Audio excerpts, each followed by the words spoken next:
ਮੈਂ ਏਸੀ ਕਮਰੇ ਵਿੱਚ ਬੌਸ ਦੇ ਸਾਹਮਣੇ ਵਾਲੀ ਸੀਟ ਉੱਤੇ ਬੈਠੀ ਸੀ। ਬੌਸ ਦੇ ਹੱਥ ਵਿੱਚ ਮੇਰਾ CV ਅਤੇ ਦਸਤਾਵੇਜ਼ਾਂ ਦੀ ਫਾਈਲ ਸੀ। ਮੈਂ ਨੌਕਰੀ ਦੀ ਇੰਟਰਵਿਊ ਲਈ ਆਈ ਸੀ, ਪਰ ਉਸ ਆਦਮੀ ਦੀਆਂ ਨਜ਼ਰਾਂ ਫਾਈਲ ਦੀ ਬਜਾਏ ਮੇਰੇ ਤੇ ਟਿਕੀਆਂ ਹੋਈਆਂ ਸਨ। ਉਹ 55 ਸਾਲਾ ਵਿਅਕਤੀ ਪੈਂਟ ਕੋਟ ਪਾ ਕੇ ਆਪਣੇ ਪਰਸਨਲ ਸੈਕਟਰੀ ਦੇ ਅਹੁਦੇ ਲਈ ਕੁੜੀਆਂ ਦੀ ਇੰਟਰਵਿਊ ਲੈ ਰਿਹਾ ਸੀ। ਹੈਰਾਨੀ ਵਾਲੀ ਗੱਲ ਇਹ ਸੀ ਕਿ ਮੈਂ ਪਿਛਲੇ 15 ਮਿੰਟਾਂ ਤੋਂ ਉਸ ਦੇ ਸਾਹਮਣੇ ਬੈਠੀ ਸੀ, ਪਰ ਉਸਨੇ ਮੈਨੂੰ ਇੱਕ ਵੀ ਸਵਾਲ ਨਹੀਂ ਪੁੱਛਿਆ ਸੀ ਅਤੇ ਨਾ ਹੀ ਮੇਰੀ ਫਾਈਲ ਨੂੰ ਚੰਗੀ ਤਰ੍ਹਾਂ ਦੇਖਿਆ ਸੀ। ਉਸ ਦੀ ਨਜ਼ਰ ਸਿਰਫ ਮੇਰੇ ਤੇ ਸੀ। ਸ਼ਾਇਦ ਇਸ ਦਾ ਕਾਰਨ ਮੇਰੀ ਸੁੰਦਰਤਾ ਸੀ। ਮੈਂ ਸਭ ਤੋਂ ਖੂਬਸੂਰਤ ਕੁੜੀਆਂ ਵਿੱਚ ਗਿਣੀ ਜਾਂਦੀ ਸੀ, ਪਰ ਮੈਂ ਸਿਰਫ ਸੁੰਦਰਤਾ ਵਿੱਚ ਅਮੀਰ ਸੀ, ਕਿਸਮਤ ਵਿੱਚ ਨਹੀਂ। ਮੈਂ ਇੱਕ ਗਰੀਬ ਪਰਿਵਾਰ ਵਿੱਚ ਅੱਖਾਂ ਖੋਲ੍ਹੀਆਂ ਸਨ ਅਤੇ ਮੈਂ ਆਪਣੀ MA ਦੀ ਡਿਗਰੀ ਬੜੀ ਮੁਸ਼ਕਲ ਨਾਲ ਪੂਰੀ ਕੀਤੀ ਅਤੇ ਨੌਕਰੀ ਲਈ ਘਰ ਛੱਡਣਾ ਪਿਆ। ਘਰ ਵਿੱਚ ਬਿਮਾਰ ਮਾਂ ਅਤੇ ਮੈਂ ਤੇ 2 ਜਵਾਨ ਭੈਣਾਂ ਸਨ। ਪਿਤਾ ਮਰ ਚੁੱਕਾ ਸੀ। ਇਸ ਤੋਂ ਇਲਾਵਾ ਕੋਈ ਭਰਾ ਵੀ ਨਹੀਂ ਸੀ। ਮੇਰੇ ਤੋਂ ਬਿਨਾਂ ਘਰ ਦੀ ਦੇਖਭਾਲ ਕਰਨ ਵਾਲਾ ਕੋਈ ਨਹੀਂ ਸੀ। ਇਸ ਲਈ ਮੈਨੂੰ ਘਰ ਛੱਡਣਾ ਪਿਆ। ਨੌਕਰੀ ਮੇਰੀ ਸਭ ਤੋਂ ਵੱਡੀ ਲੋੜ ਸੀ। ਮੈਂ ਦਿੱਲੀ ਦੀਆਂ ਸਭ ਤੋਂ ਵੱਡੀਆਂ ਕੰਪਨੀਆਂ ਵਿੱਚ ਨੌਕਰੀ ਲਈ ਅਰਜ਼ੀ ਦਿੱਤੀ ਸੀ। ਮੈਂ ਚੰਗੀ ਤਰ੍ਹਾਂ ਜਾਣਦੀ ਸੀ ਕਿ ਮੈਂ ਬਹੁਤ ਸੁੰਦਰ ਹਾਂ ਅਤੇ ਮੈਨੂੰ ਪਤਾ ਸੀ ਕਿ ਮੇਰੀ ਪੜ੍ਹਾਈ ਜਾਂ ਡਿਗਰੀ ਕੰਮ ਨਹੀਂ ਆਵੇਗੀ, ਪਰ ਮੇਰੀ ਸੁੰਦਰਤਾ ਜ਼ਰੂਰ ਕੰਮ ਆਵੇਗੀ। ਮੈਂ ਸੁਪਨਿਆਂ ਵਿੱਚ ਰਹਿਣ ਵਾਲੀ ਕੁੜੀ ਨਹੀਂ ਸੀ। ਮੈਂ ਆਪਣੀ ਅਸਲੀਅਤ ਜਾਣਦੀ ਸੀ ਕਿ ਮੈਨੂੰ ਨੌਕਰੀ ਕਿਵੇਂ ਮਿਲ ਸਕਦੀ ਹੈ। ਮੈਂ ਆਪਣੇ ਹੱਥ ਦੀ ਖਾਲੀ ਉਂਗਲੀ ਵੱਲ ਦੇਖਿਆ, ਜਿਸ ਵਿੱਚ ਕੁਝ ਸਮਾਂ ਪਹਿਲਾਂ ਸਾਹਿਲ ਦੇ ਨਾਮ ਦੀ ਮੁੰਦਰੀ ਚਮਕ ਰਹੀ ਸੀ, ਪਰ ਹੁਣ ਉਂਗਲੀ ਖਾਲੀ ਸੀ। ਮੇਰੀ ਮੰਗਣੀ 2 ਸਾਲ ਪਹਿਲਾਂ ਸਾਹਿਲ ਨਾਲ ਹੋਈ ਸੀ। ਦੁਬਈ ਜਾਣ ਤੋਂ ਪਹਿਲਾਂ ਉਸਨੇ ਮੈਨੂੰ ਆਪਣੇ ਹੱਥਾਂ ਨਾਲ ਮੰਗਣੀ ਦੀ ਅੰਗੂਠੀ ਦਿੱਤੀ ਸੀ। ਉਸ ਨੂੰ ਦੁਬਈ ਵਿੱਚ ਨੌਕਰੀ ਮਿਲ ਗਈ ਸੀ। ਉਹ 5 ਸਾਲਾਂ ਤੋਂ ਪਹਿਲਾਂ ਭਾਰਤ ਨਹੀਂ ਆ ਸਕਦਾ ਸੀ ਅਤੇ ਇਹਨਾਂ 5 ਸਾਲਾਂ ਵਿੱਚ ਮੈਂ ਚੰਗਾ ਕੰਮ ਕਰਕੇ ਦੋਹਾਂ ਭੈਣਾਂ ਦੀਆਂ ਜ਼ਿੰਮੇਵਾਰੀਆਂ ਤੋਂ ਮੁਕਤ ਹੋਣਾ ਚਾਹੁੰਦੀ ਸੀ। ਮੇਰੀਆਂ ਦੋਵੇਂ ਭੈਣਾਂ ਜਵਾਨ ਸਨ। ਮੇਰੀ ਅਤੇ ਸਾਹਿਲ ਦੀ ਮੰਗਣੀ ਸਾਡੇ ਪਿਆਰ ਦਾ ਨਤੀਜਾ ਸੀ। ਅਸੀਂ ਦੋਵੇਂ ਇੱਕ ਦੂਜੇ ਨੂੰ ਪਿਆਰ ਕਰਦੇ ਸੀ। ਸਾਹਿਲ ਦਾ ਘਰ ਸਾਡੇ ਘਰ ਦੇ ਬਰਾਬਰ ਹੀ ਸੀ। ਅਸੀਂ ਦੋਵੇਂ ਬਚਪਨ ਤੋਂ ਜਵਾਨੀ ਤੱਕ ਇੱਕ ਦੂਜੇ ਦੇ ਨਾਲ ਰਹੇ, ਪਰ ਦੁਬਈ ਜਾਣ ਤੋਂ ਪਹਿਲਾਂ ਸਾਹਿਲ ਦਾ ਪਰਿਵਾਰ ਕਿਸੇ ਹੋਰ ਸ਼ਹਿਰ ਵਿੱਚ ਸ਼ਿਫਟ ਹੋ ਗਿਆ ਸੀ। ਦੋਹਾਂ ਦੇ ਮੋਢਿਆਂ ਤੇ ਆਪੋ ਆਪਣੀਆਂ ਪਰਿਵਾਰਕ ਜ਼ਿੰਮੇਵਾਰੀਆਂ ਸਨ ਅਤੇ ਉਹਨਾਂ ਨੂੰ ਆਪਣੀਆਂ ਪਰਿਵਾਰਕ ਜ਼ਿੰਮੇਵਾਰੀਆਂ ਨਿਭਾਉਣੀਆਂ ਪੈਣੀਆਂ ਸਨ। ਅਸੀਂ ਨੌਕਰੀਆਂ ਕਰਨ ਲਈ ਮਜਬੂਰ ਸੀ। ਮੈਨੂੰ ਸਾਹਿਲ ਨਾਲ ਬਹੁਤ ਪਿਆਰ ਸੀ। ਜਦੋਂ ਤੱਕ ਅਸੀਂ ਰਾਤ ਨੂੰ ਇੱਕ ਦੂਜੇ ਨਾਲ ਗੱਲ ਨਹੀਂ ਸੀ ਕਰਦੇ, ਸਾਨੂੰ ਸ਼ਾਂਤੀ ਨਹੀਂ ਮਿਲਦੀ ਸੀ। ਪਰ ਗਰੀਬੀ ਵੀ ਬੰਦੇ ਨੂੰ ਕਿਵੇਂ ਮਜਬੂਰ ਕਰਦੀ ਹੈ। ਮੈਂ ਆਪਣੀ ਉਂਗਲੀ ਵਿੱਚੋਂ ਮੁੰਦਰੀ ਕੱਢ ਲਈ ਅਤੇ ਆਪਣੇ ਇੱਕ ਦੋਸਤ ਨੂੰ ਇਹ ਕਹਿ ਕੇ ਵੇਚ ਦਿੱਤੀ ਕਿ ਜਦੋਂ ਮੇਰੇ ਕੋਲ ਪੈਸੇ ਹੋਣਗੇ ਤਾਂ ਮੈਂ ਇਸ ਨੂੰ ਵਾਪਸ ਲੈ ਲਵਾਂਗੀ। ਅੰਗੂਠੀ ਦੇ ਬਦਲੇ ਮੈਨੂੰ ਮਿਲੇ ਪੈਸਿਆਂ ਨਾਲ ਮੈਂ ਕੁਝ ਸਟਾਈਲਿਸ਼ ਕੱਪੜੇ ਖਰੀਦੇ ਅਤੇ ਮੈਂ ਉਸ ਨੂੰ ਪਹਿਨ ਕੇ ਇੰਟਰਵਿਊ ਲਈ ਆਈ ਸੀ। ਮੇਰੇ ਮਾਤਾ ਪਿਤਾ ਨੇ ਮੈਨੂੰ ਬਹੁਤ ਵਧੀਆ ਢੰਗ ਨਾਲ ਪਾਲਿਆ ਸੀ। ਮੇਰੇ ਬਹੁਤ ਸਾਫ਼ ਸੁਥਰੇ ਕੱਪੜੇ ਪਾਏ ਹੋਏ ਸਨ। ਮੈਂ ਆਪਣਾ ਦੁਪੱਟਾ ਵੀ ਆਪਣੇ ਦੁਆਲੇ ਲਪੇਟਿਆ ਹੋਇਆ ਸੀ। ਮੈਂ ਆਪਣੀ ਖੂਬਸੂਰਤੀ ਕਾਰਨ ਉਸ ਦਫ਼ਤਰ ਵਿੱਚ ਬੈਠੀ ਸੀ। ਮੈਂ ਇੱਕ ਆਮ ਕੁੜੀ ਦੀ ਥਾਂ ਉਸ ਦਫ਼ਤਰ ਦੀ ਮਾਲਕਣ ਲੱਗਦੀ ਸੀ। ਸ਼ਾਇਦ ਮੇਰੀ ਸੁੰਦਰਤਾ ਨੇ ਮੇਰੇ ਸਾਹਮਣੇ ਬੈਠੇ ਅੱਧਖੜ ਉਮਰ ਦੇ ਆਦਮੀ ਤੇ ਜਾਦੂ ਕਰ ਦਿੱਤਾ ਸੀ। ਉਸ ਨੇ ਫਾਈਲ ਮੇਰੇ ਸਾਹਮਣੇ ਰੱਖ ਦਿੱਤੀ ਤੇ ਕਿਹਾ, ਤੁਸੀਂ ਕੱਲ੍ਹ ਤੋਂ ਦਫ਼ਤਰ ਜੁਆਇਨ ਕਰ ਸਕਦੇ ਹੋ, ਮਿਸ ਨੀਲਮ। ਮੈਂ ਖੁਸ਼ ਸੀ। ਮੈਂ ਪੁੱਛਿਆ, ਮੇਰੀ ਤਨਖਾਹ ਕਿੰਨੀ ਹੋਵੇਗੀ? ਮੇਰੇ ਸਵਾਲ ਤੇ ਉਹ ਮੇਰੇ ਵੱਲ ਦੇਖ ਕੇ ਮੁਸਕਰਾਇਆ ਅਤੇ ਆਪਣੀ ਚੈੱਕ ਬੁੱਕ ਚੁੱਕੀ। ਉਸ ਨੇ ਕੁਝ ਸੋਚਿਆ ਤੇ ਚੈੱਕ ਮੇਰੇ ਵੱਲ ਵਧਾਇਆ। ਉਸ ਨੇ ਕਿਹਾ, ਮੈਂ ਤੁਹਾਡੇ ਵਰਗੀ ਸੁੰਦਰ ਪਰਸਨਲ ਸੈਕਟਰੀ ਨੂੰ ਐਡਵਾਂਸ ਤਨਖਾਹ ਦਿੰਦਾ ਹਾਂ। ਮੈਂ ਮੁਸਕਰਾ ਕੇ ਚੈੱਕ ਵੱਲ ਦੇਖਿਆ ਅਤੇ ਚੈੱਕ ਦੇਖਣ ਤੋਂ ਬਾਅਦ ਮੈਂ ਹੈਰਾਨ ਰਹਿ ਗਈ। ਇਹ 2 ਲੱਖ ਰੁਪਏ ਦਾ ਚੈੱਕ ਸੀ। ਮੇਰੀ ਨਜ਼ਰ ਅਚਾਨਕ ਉਸ ਆਦਮੀ ਵੱਲ ਹੋ ਗਈ।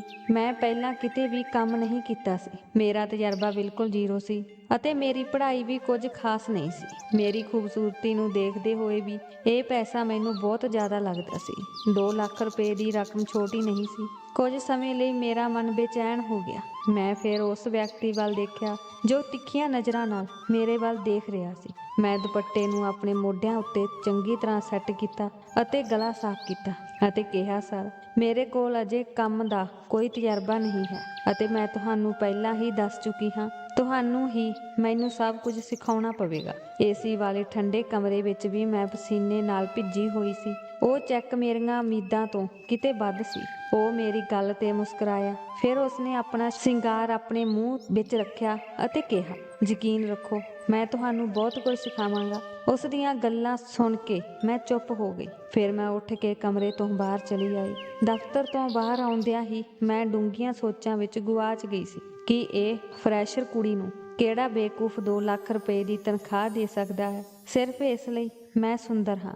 ਇਸ ਤੋਂ ਇਲਾਵਾ ਮੈਂ ਕੋਈ ਹੋਰ ਕਾਰਨ ਨਹੀਂ ਸਮਝ ਸਕੀ, ਕਿਉਂਕਿ ਨਾ ਤਾਂ ਮੈਂ ਬਹੁ ਪ੍ਰਤਿਭਾ ਵਾਲੀ ਸੀ ਅਤੇ ਨਾ ਹੀ ਮੈਂ ਕੋਈ ਕੰਪਿਊਟਰ ਕੋਰਸ ਕੀਤਾ ਸੀ। ਮੈਂ ਇਸ ਉਲਝਣ ਅਤੇ ਇਹਨਾਂ ਵਿਚਾਰਾਂ ਨਾਲ ਘਰ ਪਹੁੰਚੀ ਅਤੇ ਮੇਰੀ ਛੋਟੀ ਭੈਣ ਰਿੱਧੀ ਨੇ ਘਰ ਦਾ ਦਰਵਾਜ਼ਾ ਖੋਲ੍ਹਿਆ ਅਤੇ ਉਮੀਦ ਭਰੀਆਂ ਨਜ਼ਰਾਂ ਨਾਲ ਮੇਰੇ ਵੱਲ ਦੇਖਣ ਲੱਗੀ। ਜਦੋਂ ਮੈਂ ਸਾਰਿਆਂ ਨੂੰ ਇਹ ਖੁਸ਼ਖਬਰੀ ਸੁਣਾਈ ਤਾਂ ਸਾਰੇ ਖੁਸ਼ੀ ਨਾਲ ਚੀਕ ਪਏ।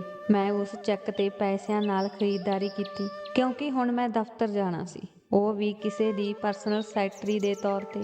ਮੈਂ ਬਹੁਤ ਮਹਿੰਗੀ ਅਤੇ ਖੂਬਸੂਰਤ ਡਰੈਸ ਖਰੀਦੀ ਸੀ, ਪਰ 1 ਹਫ਼ਤੇ ਬਾਅਦ ਮੇਰੇ ਬੌਸ ਵੱਲੋਂ ਕੀਤੀ ਮੰਗ ਸੁਣ ਕੇ ਮੈਂ ਹੈਰਾਨ ਰਹਿ ਗਈ। 1 ਹਫ਼ਤਾ ਹੋ ਗਿਆ ਸੀ, ਪਰ ਮੈਨੂੰ ਅਜੇ ਵੀ ਸਮਝ ਨਹੀਂ ਸੀ ਆਈ ਕਿ ਮੈਂ ਇਸ ਦਫ਼ਤਰ ਵਿੱਚ ਕੀ ਕੰਮ ਕਰਨਾ ਹੈ। ਮੈਂ ਸਾਰਾ ਦਿਨ ਆਪਣੇ ਬੌਸ ਦੇ ਦਫ਼ਤਰ ਵਿੱਚ ਬੈਠੀ ਰਹਿੰਦੀ। ਨਾ ਤਾਂ ਮੈਨੂੰ ਲੈਪਟਾਪ ਤੇ ਕੁਝ ਸਿਖਾਇਆ ਗਿਆ ਅਤੇ ਨਾ ਹੀ ਮੇਰੇ ਬੌਸ ਨੇ ਆਪਣੀਆਂ ਮੀਟਿੰਗਾਂ ਬਾਰੇ ਮੇਰੇ ਨਾਲ ਗੱਲ ਕੀਤੀ। ਮੈਨੂੰ ਇੰਜ ਮਹਿਸੂਸ ਹੋਇਆ ਜਿਵੇਂ ਮੈਂ ਇੱਕ ਸਜਾਵਟ ਦਾ ਸਮਾਨ ਹਾਂ ਜਿਸ ਤੇ ਮੇਰਾ ਬੌਸ ਆਪਣੀ ਅੱਖ ਰੱਖਦਾ ਹੈ। ਜਦੋਂ ਤੱਕ ਮੈਂ ਬੌਸ ਦੇ ਕਮਰੇ ਵਿੱਚ ਬੈਠੀ ਰਹਿੰਦੀ, ਉਹ ਲਗਾਤਾਰ ਮੇਰੇ ਵੱਲ ਦੇਖਦਾ ਰਹਿੰਦਾ। ਕਦੇ-ਕਦੇ ਉਹ ਮੈਨੂੰ ਆਪਣੇ ਨਾਲ ਮੀਟਿੰਗਾਂ ਵਿੱਚ ਵੀ ਲੈ ਜਾਂਦਾ ਸੀ। ਮੇਰੇ ਨਾਲ ਕੋਈ ਚਰਚਾ ਵੀ ਨਹੀਂ ਕਰਦਾ ਸੀ। ਮੈਂ ਬਿਨਾਂ ਕੰਮਕਾਰ ਤੋਂ ਕੁਰਸੀ ਤੇ ਬੈਠੀ ਰਹਿੰਦੀ ਸੀ। ਮੈਂ 1 ਹਫ਼ਤੇ ਦੇ ਅੰਦਰ ਇਸ ਨੌਕਰੀ ਤੋਂ ਤੰਗ ਹੋ ਗਈ ਸੀ। 1 ਹਫ਼ਤੇ ਬਾਅਦ ਮੈਂ ਬੌਸ ਨੂੰ ਕਿਹਾ ਕਿ ਤੁਸੀਂ ਮੇਰੇ ਤੋਂ ਕੋਈ ਕੰਮ ਕਿਉਂ ਨਹੀਂ ਲੈਂਦੇ? ਮੈਂ ਇੱਥੇ ਬੈਠਣ ਲਈ ਨਹੀਂ ਆਉਂਦੀ ਹਾਂ। ਮੇਰੀ ਗੱਲ ਸੁਣ ਕੇ ਉਹ ਮੁਸਕਰਾ ਕੇ ਕਹਿਣ ਲੱਗਾ, ਮੈਡਮ, ਜਿਸ ਤਰ੍ਹਾਂ ਤੁਸੀਂ ਆਉਂਦੇ ਹੋ, ਮੈਂ ਤੁਹਾਨੂੰ ਲੋਕਾਂ ਦੇ ਸਾਹਮਣੇ ਬਿਠਾ ਕੇ ਦਿਖਾ ਹੀ ਸਕਦਾ। ਇਹ ਸੁਣ ਕੇ ਮੈਂ ਆਪਣੇ ਵੱਲ ਇੱਕ ਨਜ਼ਰ ਮਾਰੀ। ਮੈਂ ਮਹਿੰਗੇ ਬ੍ਰਾਂਡ ਦਾ ਸੂਟ ਪਾਇਆ ਹੋਇਆ ਸੀ ਅਤੇ ਮੇਰੇ ਮੋਢਿਆਂ ਤੇ ਦੁਪੱਟਾ ਸੀ। ਮੈਨੂੰ ਮੇਰੇ ਹੁਲੀਏ ਵਿੱਚ ਕੋਈ ਨੁਕਸ ਨਹੀਂ ਦਿਸਿਆ। ਮੈਂ ਹਲਕਾ ਮੇਕਅਪ ਵੀ ਕੀਤਾ ਹੋਇਆ ਸੀ। ਮੈਂ ਕਿਹਾ, ਤੁਹਾਡਾ ਕੀ ਮਤਲਬ ਹੈ? ਮੇਰੀ ਗੱਲ ਸੁਣ ਕੇ ਉਹ ਆਪਣੀ ਕੁਰਸੀ ਤੋਂ ਉੱਠ ਕੇ ਮੇਰੇ ਵੱਲ ਆ ਗਿਆ। ਮੈਂ ਵੀ ਆਪਣੀ ਕੁਰਸੀ ਤੋਂ ਉੱਠ ਕੇ ਖੜੀ ਹੋ ਗਈ। ਉਹ ਮੇਰੇ ਸਾਹਮਣੇ ਆ ਕੇ ਖੜਾ ਹੋ ਗਿਆ ਤੇ ਬੋਲਿਆ, ਇਹ ਪੂਰੀਆਂ ਬਾਹਾਂ ਦੀ ਕਮੀਜ਼, ਮੋਢਿਆਂ ਤੇ ਫੈਲਿਆ ਹੋਇਆ ਦੁਪੱਟਾ, ਇਹ ਜੂੜੇ ਵਿੱਚ ਬੰਨੇ ਹੋਏ ਸੁੰਦਰ ਵਾਲ, ਸ਼ੀਸ਼ੇ ਵਿੱਚ ਆਪਣੇ ਆਪ ਨੂੰ ਦੇਖ। ਜੇ ਇਸ ਤਰ੍ਹਾਂ ਮੈਂ ਤੈਨੂੰ ਮੇਰੇ ਗ੍ਰਾਹਕ ਦੇ ਸਾਹਮਣੇ ਲੈ ਕੇ ਜਾਵਾਂ, ਫਿਰ ਉਹ ਮੈਨੂੰ ਬਿਲਕੁਲ ਵੀ ਆਰਡਰ ਨਹੀਂ ਦੇਵੇਗਾ। ਕੀ ਤੁਸੀਂ ਪਰਸਨਲ ਸੈਕਟਰੀ ਦਾ ਮਤਲਬ ਜਾਣਦੇ ਹੋ? ਇਹ ਕਹਿ ਕੇ ਉਹ ਮੇਰੀਆਂ ਅੱਖਾਂ ਵਿੱਚ ਦੇਖਣ ਲੱਗਾ। ਪਤਾ ਨਹੀਂ ਉਸ ਦੀਆਂ ਅੱਖਾਂ ਵਿੱਚ ਕੀ ਸੀ ਕਿ ਮੈਨੂੰ ਘਬਰਾਹਟ ਮਹਿਸੂਸ ਹੋਈ। ਮੈਂ ਝੱਟ 2 ਕਦਮ ਪਿੱਛੇ ਹਟ ਗਈ। ਉਹ ਫਿਰ ਮੇਰੇ ਨੇੜੇ ਆਇਆ ਤੇ ਹੌਲੀ ਜਿਹੀ ਬੋਲਿਆ, ਪਰਸਨਲ ਸੈਕਟਰੀ ਅਜਿਹੀ ਹੁੰਦੀ ਹੈ ਜਿਸ ਨੂੰ ਦੇਖ ਕੇ ਸਾਹਮਣੇ ਵਾਲੇ ਦੇ ਹੋਸ਼ ਉੱਡ ਜਾਣ। ਕੰਟਰੈਕਟ ਤੇ ਦਸਤਖਤ ਕਰਦੇ ਸਮੇਂ ਆਦਮੀ ਦੀਆਂ ਨਜ਼ਰਾਂ ਅਤੇ ਧਿਆਨ ਪਰਸਨਲ ਸੈਕਟਰੀ ਤੇ ਰਹੇ। ਜੇ ਮੈਂ ਹੀਰੇ ਨੂੰ ਤਰਾਸ਼ ਕੇ ਪੇਸ਼ ਕਰਾਂ ਤਾਂ ਉਸ ਦੀ ਕੀਮਤ ਚੰਗੀ ਲੱਗਦੀ ਹੈ। ਇਹ ਕਹਿੰਦੇ ਹੋਏ ਉਸਨੇ ਪਹਿਲਾਂ ਹੀ ਮੇਰੇ ਸਿਰ ਤੋਂ ਦੁਪੱਟਾ ਉਤਾਰ ਦਿੱਤਾ ਸੀ। ਮੇਰੇ ਵਾਲਾਂ ਨੂੰ ਵੀ ਜੂੜੇ ਤੋਂ ਮੁਕਤ ਕਰ ਦਿੱਤੇ ਸੀ। ਮੈਂ ਇਸ ਤਰ੍ਹਾਂ ਖੜੀ ਸੀ ਜਿਵੇਂ ਮੈਂ ਹੋਸ਼ ਗਵਾ ਬੈਠੀ ਹੋਵਾਂ। ਉਹ ਮੇਰੇ ਬਹੁਤ ਨੇੜੇ ਖੜਾ ਸੀ। ਜਿਵੇਂ ਹੀ ਮੈਂ ਪਿੱਛੇ ਹਟੀ ਤਾਂ ਉਸ ਦੀਆਂ ਬੇਸ਼ਰਮ ਅੱਖਾਂ, ਜੋ ਮੈਨੂੰ ਬਹੁਤ ਕੁਝ ਸਮਝਾ ਰਹੀਆਂ ਸਨ, ਮੈਂ ਇੱਕਦਮ ਬੇਚੈਨ ਹੋ ਗਈ। ਮੈਂ ਜਲਦੀ ਨਾਲ ਆਪਣੇ ਆਪ ਨੂੰ ਦੁਪੱਟੇ ਨਾਲ ਢੱਕਿਆ ਅਤੇ ਕਮਰੇ ਤੋਂ ਬਾਹਰ ਆ ਗਈ ਅਤੇ ਦਫ਼ਤਰ ਛੱਡ ਕੇ ਮੈਂ ਸਿੱਧਾ ਘਰ ਚਲੀ ਗਈ। ਸ਼ਾਇਦ ਇਹ ਕੰਮ ਓਨਾ ਸੌਖਾ ਨਹੀਂ ਸੀ ਜਿੰਨਾ ਮੈਂ ਸੋਚਿਆ ਸੀ ਕਿ ਇਹ ਹੋਵੇਗਾ। ਮੇਰਾ ਬੌਸ, ਜਿਸ ਨੇ ਮੇਰੇ ਅੱਗੇ ਅਜਿਹੀ ਬੇਸ਼ਰਮੀ ਦਾ ਪ੍ਰਗਟਾਵਾ ਕੀਤਾ ਸੀ, ਮੇਰਾ ਦਿਲ ਧੜਕਣਾ ਭੁੱਲ ਗਿਆ ਸੀ। ਮੈਂ ਸੋਚਿਆ ਸੀ ਕਿ ਮੈਂ ਐਡਵਾਂਸ ਵਿੱਚ ਦਿੱਤੇ ਪੈਸੇ ਖਰਚ ਕਰ ਦਿੱਤੇ ਹਨ। ਮੈਂ ਥੋੜਾ ਕਰਕੇ ਬਚਾ ਕੇ ਇਸ ਨੂੰ ਬੌਸ ਨੂੰ ਵਾਪਸ ਕਰ ਦਿਆਂਗੀ ਅਤੇ ਬਾਕੀ ਪੈਸੇ ਮਾਂ ਕੋਲ ਰੱਖੇ ਹੋਏ ਸਨ। ਮੈਂ ਉਹਨਾਂ ਨੂੰ ਵਾਪਸ ਲਿਆਵਾਂਗੀ ਅਤੇ ਉਹਨਾਂ ਨੂੰ ਉਸ ਬੌਸ ਨੂੰ ਵਾਪਸ ਕਰ ਦਿਆਂਗੀ। ਮੇਰਾ ਹੁਣ ਉਸ ਦਫ਼ਤਰ ਵਿੱਚ ਕੰਮ ਕਰਨ ਦਾ ਮਨ ਨਹੀਂ ਸੀ। ਮੇਰੇ ਬੌਸ ਦੇ ਬੁਰੇ ਇਰਾਦੇ ਮੈਂ ਸਮਝ ਗਈ ਸੀ। ਮੈਂ ਉਸ ਤੋਂ ਆਪਣੀ ਇੱਜ਼ਤ ਨਹੀਂ ਬਚਾ ਸਕਦੀ ਸੀ। ਪਰ ਜਿਵੇਂ ਹੀ ਮੈਂ ਘਰ ਵਿੱਚ ਦਾਖਲ ਹੋਈ, ਮੈਨੂੰ ਖਾਣੇ ਦੇ ਕਮਰੇ ਵਿੱਚੋਂ ਗੱਲਬਾਤ ਦੀਆਂ ਆਵਾਜ਼ਾਂ ਸੁਣਨੀਆਂ ਸ਼ੁਰੂ ਹੋ ਗਈਆਂ, ਜਿਵੇਂ ਕੋਈ ਮਹਿਮਾਨ ਹੋਵੇ। ਜਿਵੇਂ ਹੀ ਮੈਂ ਡਾਈਨਿੰਗ ਰੂਮ ਵਿੱਚ ਦਾਖਲ ਹੋਈ, ਉੱਥੇ ਕੁਝ ਅਜਨਬੀ ਬੈਠੇ ਚਾਹ ਪੀ ਰਹੇ ਸਨ। ਸਾਹਮਣੇ ਮੇਜ਼ ਤੇ ਖਾਣ ਪੀਣ ਦੀਆਂ ਬਹੁਤ ਸਾਰੀਆਂ ਚੀਜ਼ਾਂ ਪਈਆਂ ਸਨ। ਮੇਰੀ ਮਾਂ ਨੇ ਮੁਸਕਰਾਉਂਦੇ ਹੋਏ ਮੇਰੀ ਜਾਣ ਪਛਾਣ ਨੀਲਮ ਵਜੋਂ ਕਰਵਾਈ। ਸੀਮਾ ਦੀਦੀ ਉਹਨਾਂ ਦੇ ਸਾਹਮਣੇ ਬੈਠੀ ਸੀ। ਮੇਰੀ ਮਾਂ ਨੇ ਮੈਨੂੰ ਮਿਠਾਈ ਖਵਾਈ ਅਤੇ ਕਿਹਾ ਕਿ ਸੀਮਾ ਦਾ ਰਿਸ਼ਤਾ ਤੈਅ ਹੋ ਗਿਆ ਹੈ। ਇਹ ਸੁਣ ਕੇ ਮੈਂ ਆਪਣੇ ਬੌਸ ਬਾਰੇ ਸਭ ਕੁਝ ਭੁੱਲ ਗਈ ਸੀ। ਮੈਂ ਖੁਸ਼ ਸੀ ਕਿ ਸੀਮਾ ਦੀਦੀ ਦਾ ਰਿਸ਼ਤਾ ਤੈਅ ਹੋ ਗਿਆ ਹੈ। ਨਹੀਂ ਤਾਂ ਜਿਵੇਂ ਜਿਵੇਂ ਸੀਮਾ ਦੀਦੀ ਦੀ ਉਮਰ ਵੱਧਦੀ ਜਾ ਰਹੀ ਸੀ, ਲੱਗਦਾ ਸੀ ਜਿਵੇਂ ਸੀਮਾ ਦੀਦੀ ਡਿਪਰੈਸ਼ਨ ਦਾ ਸ਼ਿਕਾਰ ਹੋ ਰਹੀ ਸੀ। ਮੈਂ ਵੀ ਉਹਨਾਂ ਨੂੰ ਦੇਖ ਕੇ ਉਦਾਸ ਰਹਿਣ ਲੱਗ ਪਈ ਸੀ। ਅਤੇ ਅੱਜ ਜਦੋਂ ਮੈਨੂੰ ਇਹ ਖਬਰ ਮਿਲੀ ਕਿ ਸੀਮਾ ਦੀਦੀ ਦਾ ਰਿਸ਼ਤਾ ਤੈਅ ਹੋ ਗਿਆ ਤਾਂ ਮੈਂ ਬਹੁਤ ਖੁਸ਼ ਹੋਈ। ਪਰ ਜਿਵੇਂ ਹੀ ਮਹਿਮਾਨ ਚਲੇ ਗਏ, ਮੇਰੀ ਮਾਂ ਮੈਨੂੰ ਕਹਿਣ ਲੱਗੀ, ਉਹ ਚੰਗੇ ਲੋਕ ਹਨ, ਇਸ ਲਈ ਮੈਂ ਤੁਰੰਤ ਹਾਂ ਕਹਿ ਦਿੱਤੀ। ਉਹ ਸਿਰਫ 6 ਮਹੀਨਿਆਂ ਵਿੱਚ ਵਿਆਹ ਚਾਹੁੰਦੇ ਹਨ। ਵੈਸੇ ਵੀ ਤੁਹਾਡੀ ਤਨਖਾਹ ਚੰਗੀ ਹੈ। ਮੈਂ ਸੋਚ ਰਹੀ ਹਾਂ ਕਿ ਮੈਂ ਤੁਹਾਡੇ ਪਿਤਾ ਜੀ ਦੀ ਪੈਨਸ਼ਨ ਤੇ ਗੁਜ਼ਾਰਾ ਕਰਾਂਗੀ ਅਤੇ ਤੁਹਾਡੀ ਤਨਖਾਹ ਨਾਲ ਸੀਮਾ ਦੇ ਵਿਆਹ ਦੀਆਂ ਤਿਆਰੀਆਂ ਸ਼ੁਰੂ ਕਰਾਂਗੀ। ਇਹ ਸੁਣ ਕੇ ਮੈਂ ਚੁੱਪ ਹੋ ਗਈ। ਰਾਤ ਨੂੰ ਸਾਹਿਲ ਦਾ ਫੋਨ ਆਇਆ, ਪਰ ਮੇਰੇ ਬੌਸ ਦੀਆਂ ਗੱਲਾਂ ਮੇਰੇ ਦਿਮਾਗ ਵਿੱਚ ਘੁੰਮ ਰਹੀਆਂ ਸਨ। ਮੈਂ ਆਪਣੀ ਮਾਂ ਨੂੰ ਕਿਵੇਂ ਦੱਸਾਂ ਕਿ ਮੈਂ ਇਹ ਨੌਕਰੀ ਛੱਡਣਾ ਚਾਹੁੰਦੀ ਹਾਂ। ਉਹ ਮੇਰੀ ਭੈਣ ਦਾ ਰਿਸ਼ਤਾ ਪਹਿਲਾਂ ਹੀ ਤੈਅ ਕਰ ਚੁੱਕੀ ਸੀ। ਮੈਂ ਸੋਚਾਂ ਵਿੱਚ ਗਵਾਚੀ ਹੋਈ ਸੀ ਕਿ ਮੈਂ ਹੁਣ ਕੀ ਕਰਾਂ। ਅਤੇ ਜਦੋਂ ਮੇਰੀ ਭੈਣ ਨੇ ਮੈਨੂੰ ਮੋਬਾਈਲ ਦਿੱਤਾ ਤਾਂ ਮੈਂ ਪੂਰੀ ਤਰ੍ਹਾਂ ਹੈਰਾਨ ਰਹਿ ਗਈ। ਉਸਨੇ ਕਿਹਾ, ਸਾਹਿਲ ਦੀ ਕਾਲ ਆ ਰਹੀ ਹੈ, ਤੁਸੀਂ ਕਿੱਥੇ ਗੁੰਮ ਹੋ? ਜਦੋਂ ਮੈਂ ਫੋਨ ਵੱਲ ਦੇਖਿਆ ਤਾਂ ਮੇਰੀ ਮੰਗਣੀ ਦੀ ਫੋਟੋ ਦਿਖਾਈ ਦੇ ਰਹੀ ਸੀ। ਮੈਂ ਆਪਣੇ ਫੋਨ ਤੇ ਆਪਣੀ ਮੰਗਣੀ ਦੀ ਫੋਟੋ ਲਾਈ ਹੋਈ ਸੀ। ਮੈਂ ਆਪਣੇ ਉਲਝੇ ਹੋਏ ਮਨ ਨੂੰ ਝੰਜੋੜ ਕੇ ਫੋਨ ਚੁੱਕਿਆ। ਸਾਹਿਲ ਮੈਨੂੰ ਸੀਮਾ ਦਾ ਰਿਸ਼ਤਾ ਪੱਕਾ ਹੋਣ ਤੇ ਵਧਾਈਆਂ ਦੇਣ ਲੱਗਾ। ਉਹਨਾਂ ਨੇ ਕਿਹਾ ਕਿ ਇਹ ਚੰਗੀ ਗੱਲ ਹੈ ਕਿ ਸੀਮਾ ਦਾ ਜਲਦੀ ਤੋਂ ਜਲਦੀ ਵਿਆਹ ਹੋ ਰਿਹਾ ਹੈ। ਮੈਂ ਉਸ ਨਾਲ ਠੀਕ ਤਰ੍ਹਾਂ ਗੱਲ ਨਹੀਂ ਕਰ ਪਾ ਰਹੀ ਸੀ। ਸਾਹਿਲ ਨੇ ਪੁੱਛਿਆ, ਕੀ ਗੱਲ ਹੈ ਨੀਲਮ, ਤੁਸੀਂ ਮੇਰੇ ਨਾਲ ਕਿਵੇਂ ਗੱਲ ਕਰ ਰਹੇ ਹੋ? ਤੁਸੀਂ ਹਰ ਰੋਜ਼ ਵਾਂਗ ਗੱਲ ਨਹੀਂ ਕਰ ਰਹੇ। ਮੈਂ ਕਿਹਾ, ਮੈਂ ਤਾਂ ਗੱਲ ਕਰ ਰਹੀ ਹਾਂ। ਉਸਨੇ ਕਿਹਾ, ਤੁਹਾਨੂੰ ਪਤਾ ਹੈ ਮੈਂ ਸਾਰਾ ਦਿਨ ਇਸ ਪਲ ਦਾ ਇੰਤਜ਼ਾਰ ਕਰਦਾ ਹਾਂ ਤੇ ਜਦੋਂ ਮੈਂ ਤੁਹਾਡੀ ਆਵਾਜ਼ ਸੁਣਦਾ ਹਾਂ ਤਾਂ ਮੈਂ ਦਿਨ ਦੀ ਥਕਾਵਟ ਭੁੱਲ ਜਾਂਦਾ ਹਾਂ। ਮੇਰਾ ਦਿਮਾਗ ਸਾਹਿਲ ਦੀਆਂ ਗੱਲਾਂ ਵੱਲ ਨਹੀਂ ਸੀ।